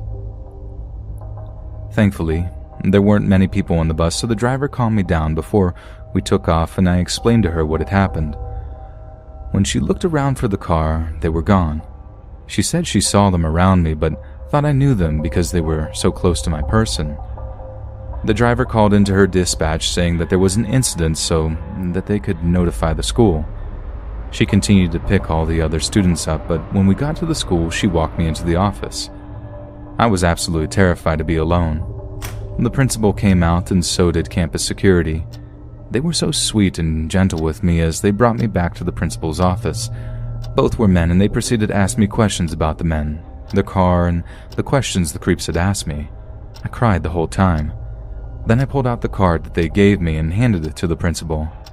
He looked at the security and said that he was going to call it and act like my dad, so we did. He was on speaker and the number 1 guy actually answered. I knew his voice as if though it were burned into my brain. It took everything in me not to have a panic attack. The principal asked the guy if he could get him a car at a good price and the guy played dumb. The principal said his daughter, me, gave him the card. As soon as he said that, the guy hung up. They tried calling again and the phone was shut off. They eventually disconnected. I could see a shift in the principal and security as soon as the phone clicked. The security got on his phone and called the police and had them come to the school. It was as if they finally knew it was real, like my crazy story wasn't made up. The principal excused himself and the security guard and they talked for a minute in the hall. I could hear everything they were saying. She's lucky to be alive. This is serious. We need to call her parents to come get her. When the police got there, they came into the office that I was sitting in and asked me for the story again and in front of the principal and security guard. I feel like they wanted to see if I was being 100% honest, so I obliged. The officers were straight up with me and told me it sounded like they were watching us girls at that park because they chose the one day that one of us were alone. He also said the card was being used as bait to get me to go where they wanted. I felt sick. I felt like I couldn't breathe. The school called my aunt, but she didn't pick up. The only person that picked up first was my boyfriend. One of the officers talked to him as the other finally got a hold of my aunt. My boyfriend ended up picking me up and taking me home, and I cried the whole time. When I got there, my grandma, uncle, aunt, mom, and cousins were all out front. The women were all in tears, and the men were livid but worried for me. A week later, some girl at another local high school, not far from the park, was saved by other students. She was being dragged into a black Honda by 2 guys. The other kids stood up and grabbed her and pulled her out of the car. The principal called me into his office, and that's how I found out. They also had the same officers there and had me choose the 2 guys out of a picture lineup. I pointed them out fast. They were caught. It was in fact those 2 guys that tried grabbing the girl, a freshman girl. I felt worried for her and sad that she went through worse than I did, and I felt almost free again. Still scared, but not looking over my shoulders as often, and I couldn't believe that they were caught. After that, my family teamed up to drive me to school for the rest of the year, My boyfriend, now ex, also took me some days. I'm thankful to be alive and well, and I'm even more thankful that the girl was also saved by the courageous kids at her high school. I've lived in Utah for most of my life, other than a few years in Wyoming. I'm an Uber Eats driver in Utah and have been for a couple of years now. What I'm about to tell you took place about 5 days ago. I had just gotten finished with a shift of delivering food and was on the phone with my mother when I got the bright idea to go looking for a former apartment that we had lived in when I was younger. Now, normally I carry my new 9mm on me, but that was at home. So I decided that I would go home to pick it up so that I don't have no defense if I get into a bad situation. My mother had done some research on the address of the apartment. The apartment used to be called Midtown Villa and was never full of gang activity when I was younger. So I had typed the address into my Google Maps and drove over there. I pulled in and realized that the apartment is now called the Calaveras, and everything was now looking better than it used to, so I let my guard down, which looking back on now I regret.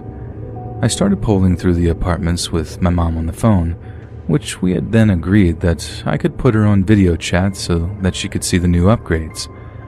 I had pulled back through the entrance off the main road and started showing my mother the building that used to be our apartment building, and I was pointing at the building and empty lot next to it.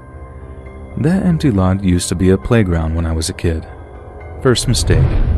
I was using a phone to show my mother, which made it look like I was recording. Second mistake. I was pointing. Third mistake. I was in a bad area and let my guard down. Now, why did I tell you those mistakes? Because what I didn't realize is, while I was showing my mother, I was passing a guy and a girl and pointing. Now I know all that alone doesn't seem bad, but apparently I angered someone who must have thought that I was recording them. Even though I had my 9mm with me and a loaded magazine, I had made some odd choices due to the fact that I'm a very direct person. As I continue forward, I realize that I'm being chased by the guy who is now on foot after me. He's yelling at me, calling me out and asking if I wanted to tussle after a while of running towards me and taking photos of my car.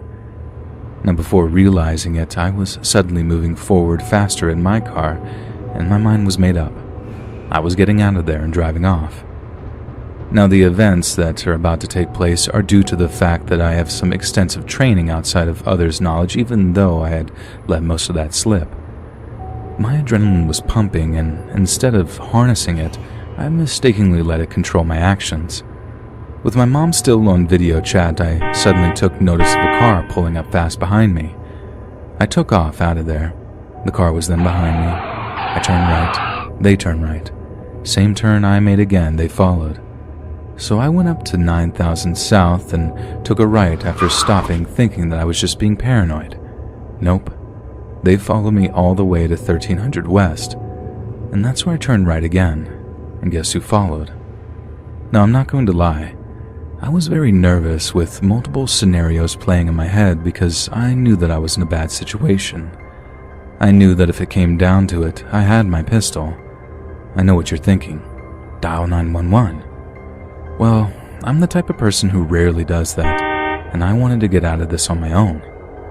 While all these scenarios crossed my mind, I suddenly got the bright idea to turn right onto 7800 South, so I did, and then they did. But this time, a semi had gotten between us, right behind me.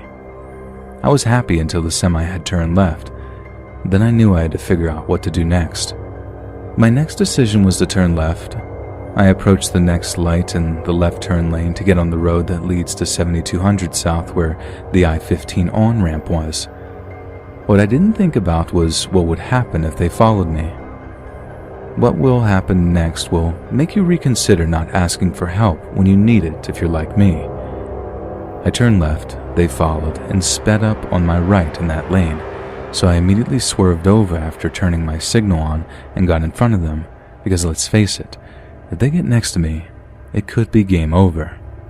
So I slowed down a little, then they got in the left lane and sped up next to me. So I sped up, and just as we hit 90 miles per hour as well. I slammed on my brakes and they slammed on theirs and turned right. If I had been there, I could have been hit and rolled my car and even died. At the very least, I would be in hospital. That's when they took off down the road on their right, and I booked it to the interstate, drove to a grocery store near my house, and called the police department near the apartment complex to report it. The dispatcher then informed me that I should have called 911 to make the situation easier, and they would have directed me to the nearest police station with officers outside to deal with anything that followed me to the parking lot. The officer then called me and we talked about it, and he had gone on to tell me that that area was very problematic with gang activity. He believes that my extreme concern and judgment were very accurate, so I had made the report just to make it before anyone else had, so I knew that I wouldn't get a knock on the door at some later point. So I then headed home and didn't let my guard down until I got home and knew that I was safe. I told my fiancée about it the very next day, and she told me never to deliver in that area without some form of protection. So in closing, number 1, don't ever leave yourself without protection. Number 2, always ask for help when you need it because otherwise your life could be at stake. Number 3, don't be naive to your situation. I hope this doesn't happen to anyone else, and also just remember that it's not the people with pistols in their holsters that you have to watch out for. It is people who tuck them into their waistbands without a holster that you have to watch out for. Be safe, and thanks for listening. I was a manager at Target and had a horrible experience with the customer one time. I always found the situation very strange. For the most part, the customers are very pleasant and not at all bad in comparison. In some places, I've worked with the public my entire adult life, and people can be absolutely horrible sometimes. But they are a little bit better at Target. In the few years I've worked there, I never once had to call security or physically escort someone off the premises. I only once ever had to call the police on someone, and I would actually make the case that he was only a target to creep on girls. So I'm not even sure that that really counts, but anyway, I digress. My story with that guy was actually really interesting, and I feel a weird combination of anger and sympathy for this one kid. He must have been about 19 or 20 years old, really tall, one of the weirdest looking kids I've ever seen, and I don't mean that in a judgmental way or anything. He was just really strange looking. It probably made life for him really difficult, so I can at least understand where he was coming from when he did what he did. Absolutely does not justify it or anything, but I can understand him at least, if that makes sense. It all started on a usual afternoon. I had just gotten off the phone with corporate, and if you're wondering, yes, it's always a nightmare. I was looking forward to doing some inventory checks and whatnot for the day. The store had been awfully busy that week. I had a customer who wanted to speak with me. I went out to talk with her, and she told me about an employee who had been inappropriate with her. I guess one of our people was helping her decide on clothes and was standing a little too close to the dressing room door. Honestly, she struck me as a drama queen. I just kind of brushed it off and told her that we would look into it and make sure our employees don't do anything like that again. But when you're a manager, you hear complaints like that all the time. And a good chunk of them are just from people who want to get a free item or discount or something. I got another complaint that day from another customer. This one made me a little bit more intrigued. It was from someone who looked like she came from a wealthy home, probably not looking for a handout here. She said that one of the employees had felt her while she was looking at clothes. Now that set off some alarm bells, because that meant that one of my workers was physically creeping on customers on the job. I told her I would look into it, and I called the meeting before everyone went home. I explained the situation and said that whoever was responsible would come to my office and have a chat with me. I would go easy with them if they admitted to it without forcing me to look into it. My personal philosophy is that people know when they do wrong, and they just want an opportunity to right their wrongs. So I tried to give it to them, but everyone went home. No one admitted anything, and that was when it was on.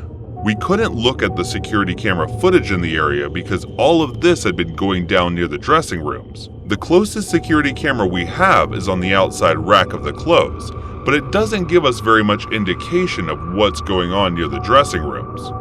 I asked one of my favorite employees to keep an eye on that area over there.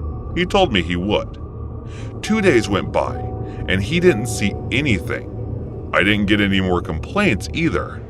Very strange. Of course, it wasn't long before we had another complaint. I asked the woman what this employee looked like. She forgot the name on the tag, but told me it was a tall, skinny guy with weird-looking glasses. And right off the bat, I knew it wasn't anyone on my team. We didn't have a skinny guy with glasses.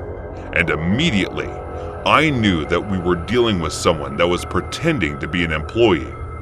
I gave a heads up to my team and had everyone on the lookout. I remember getting a text message from one of my female team members. She told me that she spotted someone that looked like that over by the clothing section. I immediately went over to look around, but before I did, I made sure to put on my jacket around my uniform. That way, I wouldn't be obvious that I was a manager looking to bust this guy. I spotted this kid, stood out like a sore thumb. At first, I was worried that it would be dealing with some middle-aged creep. I felt kind of bad when I realized that this was some high school college kid being a weirdo. He was wearing what looked like a Target uniform. If you look closely enough, you could tell it was fake, but I guess the average customer doesn't really know the difference. I walked over to him and asked to see him in my office. The look of terror on his face washed over him in that moment was unforgettable. He wasn't trying to run or anything, and I brought him in and sat him down. From what I could tell, he was an otherwise good kid. He was going to local community college, had good grades, went to church, the whole 9 yards. I asked him why he was doing this, and he said it was because no girls in his college would date him. I tried to explain to him that being a creep to strangers by impersonating a Target employee is not the answer. I told him that I could call the police and have them arrested for what he was doing. I told him I wouldn't though. I know having something like that on your record can really mess your life up, and I wanted to give him the benefit of the doubt. After all, he hadn't done anything horribly bad in the store. He seemed like he got the memo. Well, he didn't though. Must have been 2 or 3 months later, and I got another report about something like that. Apparently, this woman was looking for a new sweater, and a Target employee kissed her on the cheek. My mind jumped to the only thing I could think of, and I called the police. I was willing to give him the benefit of the doubt, but he had dug his own hole here. He was in the same area, doing the same thing as before. I don't know what happened to him after the fact, but what I can tell you is that one of the cops recognized him. I guess this wasn't the only time he was being a creep in a clothing store pretending to be an employee. But other than that one weird kid, people at Target are very okay people.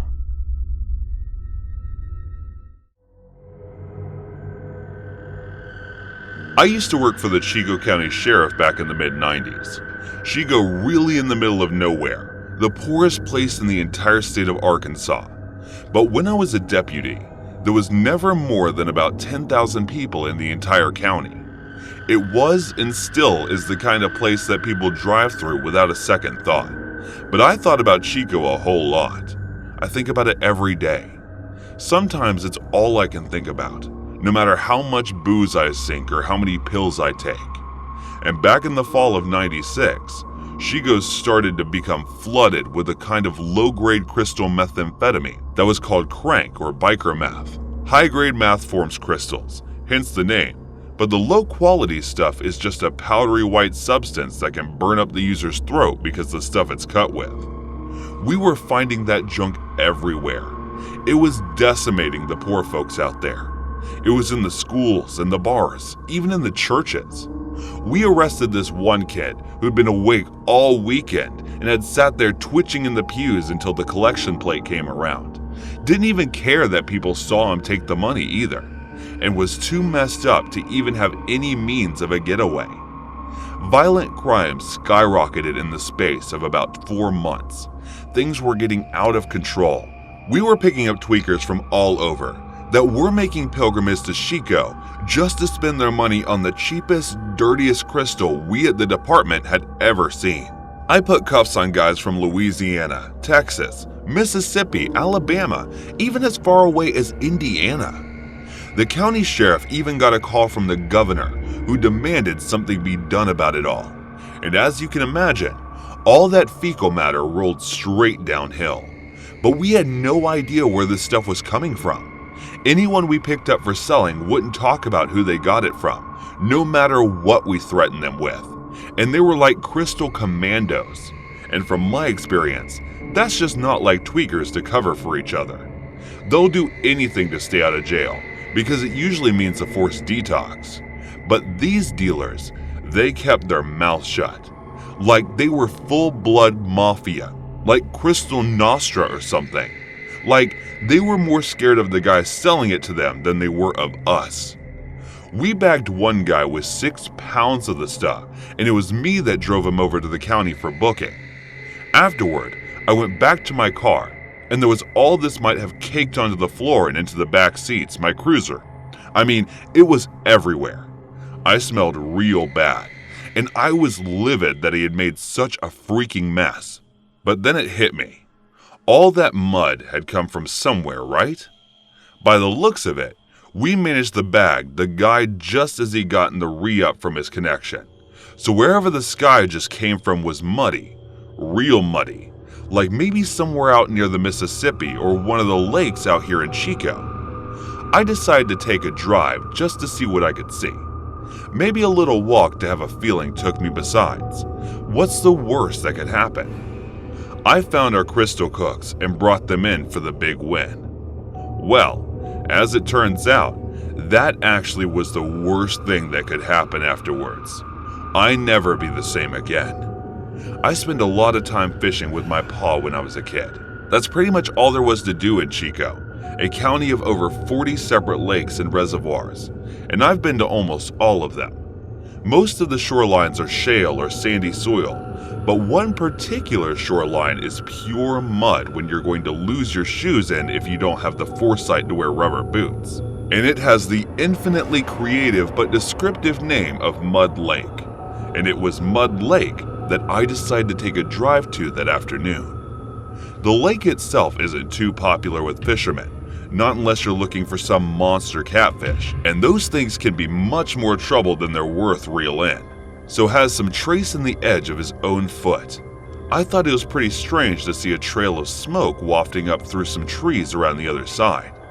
I mean, was faint, real faint, and maybe if the wind had been blowing just a little, I didn't never seen it at all. But it was eerily still that day and just as quiet. It took me about 20 to 30 minutes of walking, but I traced the edge of the lake, right around to the rough area, could see the smoke. The closer I got to the source, the more I began to smell this disgusting, putrid stench, almost like a mix of rotten eggs and cat urine. I almost noticed that patches of what would have otherwise been healthy plant life had started to die, like whatever I was closing in on was death itself. How no life could survive near it. I thought about turning back a few times, but eventually came across when I was only described as a suit, use of wood panel and corrugated iron shacks. I know I should have called out to see if anyone was home or announced myself as a deputy and demand that whoever was inside should come out. But the feeling of dread in the pit of my stomach just seemed to stop any words from coming out of my mouth. Cops don't go by the book all the time, especially not small-town deputies like me. Besides, I couldn't hear anything coming from inside any of the shacks. And aside from the small campfire burning in a clearing between the shacks, there were little signs of human inhabitation. See, I push open the door to one of the shacks with my .44 drawn, and immediately recoil at the fumes that come out. And never actually seen a working meth lab before, but I didn't need any narcotic expert to tell me that's exactly what I'd just seen. There was all kinds of trash strewn around in their discarded packaging, from cold medicine, batteries that had been cut open, used coffee filters, and what wasn't included, all the improved glassware set up on the small table that I had heard stories about how bad they'd smell from all the chemicals being mixed up in them, which must have been where that cat pee smell was coming from, and backed off from the shack, coughing and sputtering, feeling nauseous with my eyes streaming. I felt awful, but at the same time, kind of elated. I was almost certain that I had found our meth cook. It was only when I searched the other shacks that I began to feel really freaked out. The first one was evidently some kind of sleeping area. The 2 camping cots set up on either side of the shack. The only thing was, they didn't look used at all. They were covered in the same kind of trash that was strewn about the lab shack. Gas canisters, tubes of what looked like rock chemical ingredients. Whoever used those shacks obviously didn't sleep much, if at all. There were also rows of dollar bills all over the place. These guys weren't taking care of the profits at all, it seemed. Either they were making too much money to account for it all, or money just didn't matter to them. And that was a terrifying prospect to me. Whoever was flooding Sheikah with crank wasn't doing it for the cash. They were doing it for some other reason entirely. But it was the things that were written on the wood wall panels that really got my attention. All kinds of weird phrases and symbols have been scrawled on the walls in what appeared to be black marble pen. Stuff and chicken scratch handwriting so bad I could barely make any of the words out that were interspersed with skulls, difficult looking things, and little black stars. I backed out of the second shack and went to check on the third, which was by far the worst one of all. There was another rotten smell coming from behind a flimsy wooden door, but this one was from something very different to a meth lab. And when I peeked inside, I almost puked from how bad it was. Surrounded by yet more piles of trash and money was a big old wooden stake that looked like it had been driven into the ground as deep as it could possibly go, and tied to that wooden stake was the most mutilated dead body I'd ever seen in all my years of police work. Whoever it was had been dead for a while, but they hadn't completely decomposed yet, and there were so many flying insects and maggots crawling all over their face and body that at first it kind of looked like they were moving. I'm not sure how much damage had been inflicted while they were still alive, and I pray that most of the mutilation had been done post-mortem. But the look of agony of the corpse's face made that almost impossible to imagine. The poor soul that had been tied to that stake had been scalped, had one of their eyes removed, had teeth pulled, fingers cut off with the stumps looking like they'd been cauterized to stop them from bleeding too much. There was deep, dark-looking patterns of cuts across their face that suggested that they'd been carved up in a kind of ritualistic way while they were still alive. The same kind of black burn marks on their finger stumps were present on the torso and thighs, to looking almost like cigarette burns, but like they'd been inflicted by something bigger. There were many other wounds on the body that would have required a coroner to really be able to tell how they were inflicted. But one thing was clear to me. Whoever this was had been tortured, maybe even to death. Then read his "I'm about to turn around the head" back to my cruiser and radio the whole thing in. I hear something moving through the trees behind me. I spin around to see the filthiest backwoods monster I'd ever seen, just walking through the trees in nothing but boots, a pair of urine-stained white briefs, a shin holster with what looked like a hunting knife tucked into it, and a gas mask. He had some kind of AR variant slung over his shoulder too, but luckily I had my .44 trained on him before he could react and reach for it. I told him not to move, right, put it down, and at first he starts raising his hands nice and slow. All I could see of his face was the cold, dead gaze that stared back at me through the misty clear plastic eye holes of his gas mask. There was just nothing behind them, like they were a doll's eyes or something alive but non-alive. Man, I heard something move behind me, and I figured it must have been his partner or whoever the second camping cot belonged to. And for just a second, I was dumb enough to give this guy my back out of fear that his partner was trying to sneak up on me. But it must have been a possum or something running through the woods, because there was nothing there when I turned. And by the time I looked back, the guy in the gas mask was unsoldering his rifle and preparing the fire. I let off 3 shots at him, and I'm pretty sure I missed every one. In return, he let off an automatic burst of his rifle that ripped up the shacks behind me, and somehow, either from the poor vision of his mask or the recoil of the rifle, managed to miss me to Nixon, I know. I'm running through the trees, trying to see the trunks cover in between, looking for a solid position to return fire. I can hear the sky barking like a rabid dog while he's chasing me, and I fire 3 more shots in a running gun battle that leaves my .44 empty. He replies with another burst of his rifle, and although it didn't feel like I'd been hit right away, I suddenly found I wasn't able to run anymore. Like I suddenly lost all feeling in my right shin. A human makes this mudded whipping sound like he must have seen me go down and realized one of those shots that hit the mark.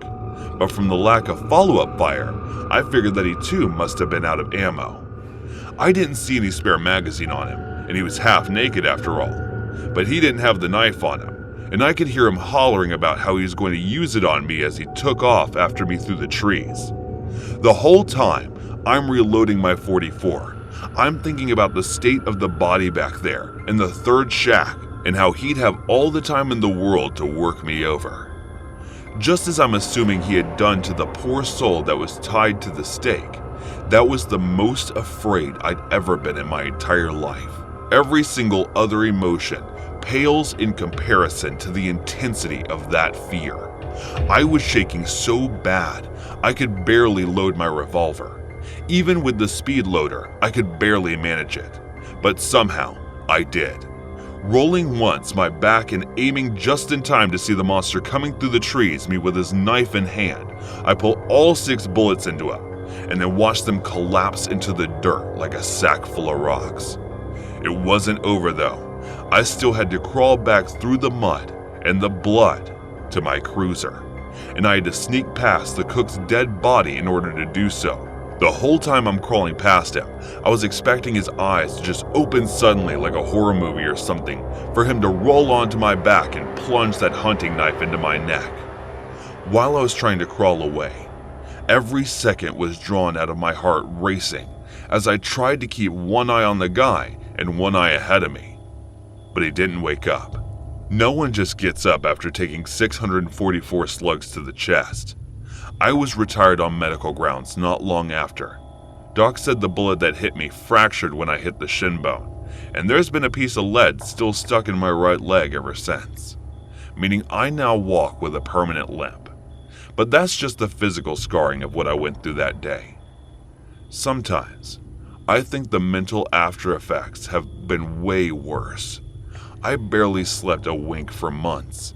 And if I actually did manage to drift off after drinking myself into a stupor, the nightmares would be enough to have me waking up screaming, having soaked the bed sheets with cold sweat.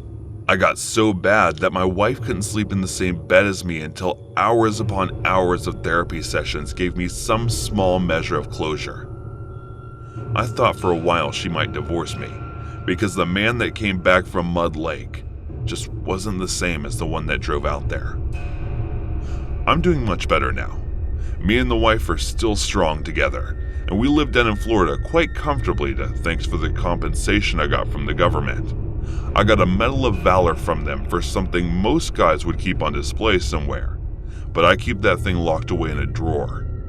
I figure, maybe if I write something like this, it might help process what happened back at Mud Lake, thinking that it might help me get past it. My therapist thought it might not be a good idea, and I told him I'd rather just forget. But I know that it's not possible that the memories of Mud Lake will stay with me until I'm as dead as the cook in his gas mask.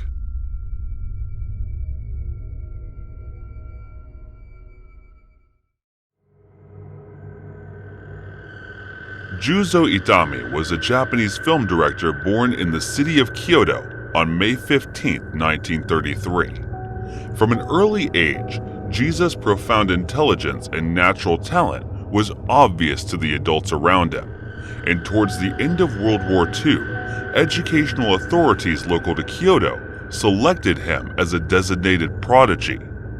This meant he was transferred to the Togobetsu Kagoku Kakyou, part of a government program to foster academic genius. The goal of this class was to reduce scientists capable of inventing and engineering superweapons that would be used to defeat the Allied powers. Essentially, the Japanese government wished to create a class of evil geniuses, and Juzo was one of them. But thankfully, the atomic bombings of Hiroshima and Nagasaki brought the world to an end, and the special scientific education classes were eventually dissolved in March of 1947. Yet, as he grew older, Jews have found himself growing less and less interested in science and increasingly drawn to the medium of cinema. He started his career as an actor in the 1960s, Ginza no Dora Neko, but quickly found himself much more comfortable behind the camera. Going on to direct the 1984 hit comedy The Funeral, his movies became something of a phenomenon in the late 20th century Japan, and were lauded as being funny and insightful. While remaining delightfully subtle, they often told stories that were central to the Japanese character, culture, and way of thinking, such as 1985's Tampopo, which tells the tale of a woman who set out to make the perfect noodle. But after establishing himself as Japan's premier comedic film producer, Juzo turned his attention to more serious subject matter. In 1992, Juzo held a mirror up to Japanese society when he made the film Minbar, a satire which poked fun at the traditional Japanese crime families known collectively as the Yakuza. The name Yakuza comes from a traditional Japanese card game known as Old Oishikubo. Is a game where the aim is to draw 3 cards which add to a total score of 9. The rules of the game are fairly complex, but the worst possible 3 cards to draw are 8, 9, and 3, pronounced Yaku-za in Japanese. The implication being that if you're in a situation where you're dealing with the Yakuza, you're in the worst situation possible. In the film, Mendo Jusa wrote that Yakuza as being big dumb bullies with a ridiculous dress sense and a perverse set of morals. A set of morals which they believe made them as appearing as chivalrous samurai, but actually made them look archaic and foolish.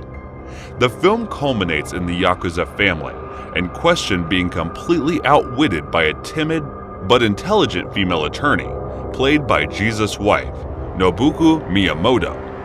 The film meant a national laughingstock of the much-feared Yakuza and sparked off something of the judicial revolution in which the police stepped up their persecutions of Yakuza members, while media outlets began to refer to them as a Boryokodon, a disrespectful term meaning violent gangs. Naturally, Yakuza clans all over Japan were thoroughly outraged by the humiliating depiction of them, and some even sought direct revenge against Jews. Then, on May 22, 1992, less than a week after the film's initial release in theaters, Juzo was accosted by several members of the Gotogumi, a Shizuoka-based Yakuza clan, who demanded he apologize for the offense that it caused. However, instead of groveling, Juzo was defiant in the face of their threats and refused to be intimidated. The Yakuza then attacked, beating him senseless before slashing his face and shoulder with a traditional Japanese sword known as the wakizashi, one that is similar in design, but not nearly as big as a katana. Used for close-quarter fighting to behead a defeated opponent, and sometimes to commit seppuku, a form of ritually ending their own life. The brutal attack left Juzo with a large scar on his left cheek, one that would become a symbol of his rebellious defiance, and made the director instantly recognizable when in public, as the attack quickly became national news. As you might expect, the attack didn't silence Juzo, and he went on to become a hugely vocal critic of the Yakuza, says flagrant disrespect for Japanese laws and society. The attack on him by the Goto-gumi only caused the Japanese government and police to intensify their crackdown on the Yakuza, and a series of high-profile raids saw several 100 Yakuza arrested and charged with offenses ranging from murder and extortion to tax evasion. For the next 5 years, judo was a thorn in the Yakuza's side, and it reached the point where several rival Yakuza families actually put their differences aside and met to discuss a permanent solution to the problematic celebrity nemesis. Then, on December 20th, 1997, but then 64-year-old director was found dead just outside of his home after apparently jumping off an 8-story roof in what was deemed to be a tragic event of him taking his own life. A popular Japanese celebrity gossip magazine had recently published an article alleging that Juzo was having a secret affair with a much younger actress with whom he had worked with on several occasions. Juzo denied the accusations in his notes that he had left and wrote that he would prove his innocence in a grand display of protest by taking his own life. This was viewed by some as highly suspicious, and although Japanese homicide detectives puzzled over the circumstances, it wasn't entirely unlike Juzo to react so passionately to a perceived injustice. However, and an interesting turn of events, Juzo, his wife, Nobuko Miyamoto, was subsequently placed under police protection, apparently to keep her safe from the Yakuza. But just why should she require police protection after her husband taking her own life was a mystery that would only be solved after an investigation by an American journalist. Jake Aldestein grew up in Columbia, Missouri, but moved to Japan at the tender age of 19 to study Japanese literature at Sophia University, one of the country's top private colleges. In 1993, Adelstein became the first non-Japanese staff writer at the Yomiuri Shimbun newspaper, where he worked for 12 years.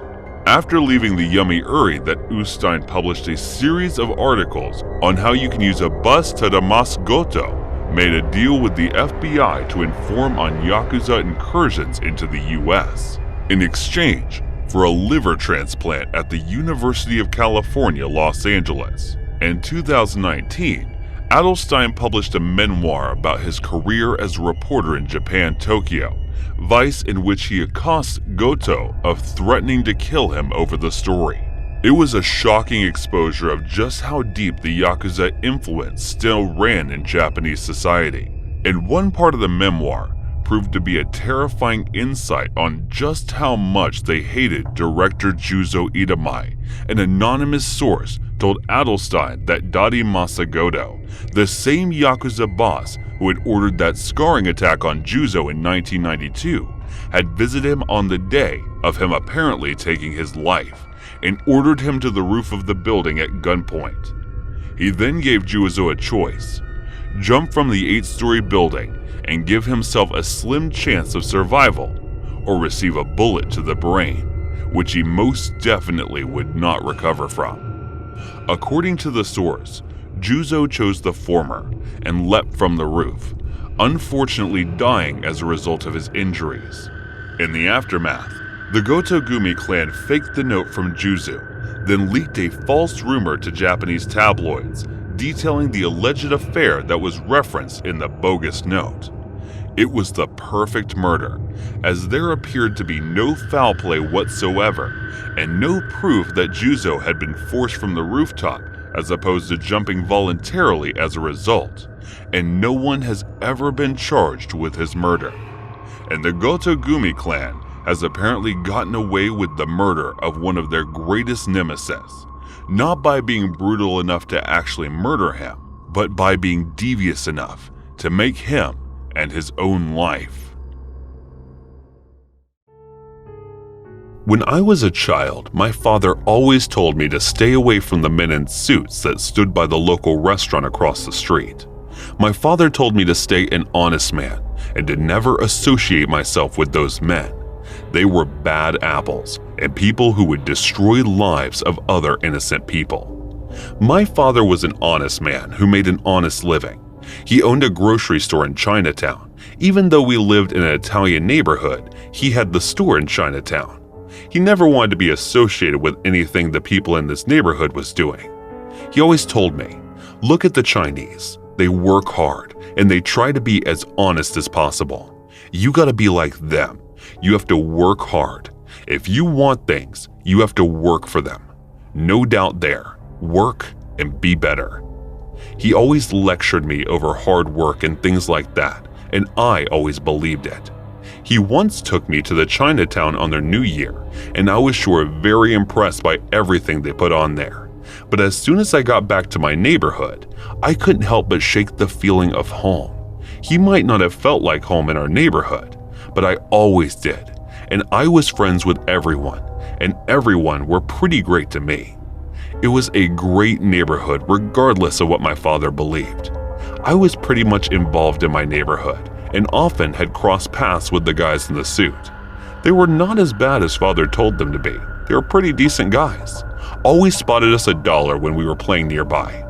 We were having our game when one of the boys came in and spotted us $1 to go play at the 4th and corner.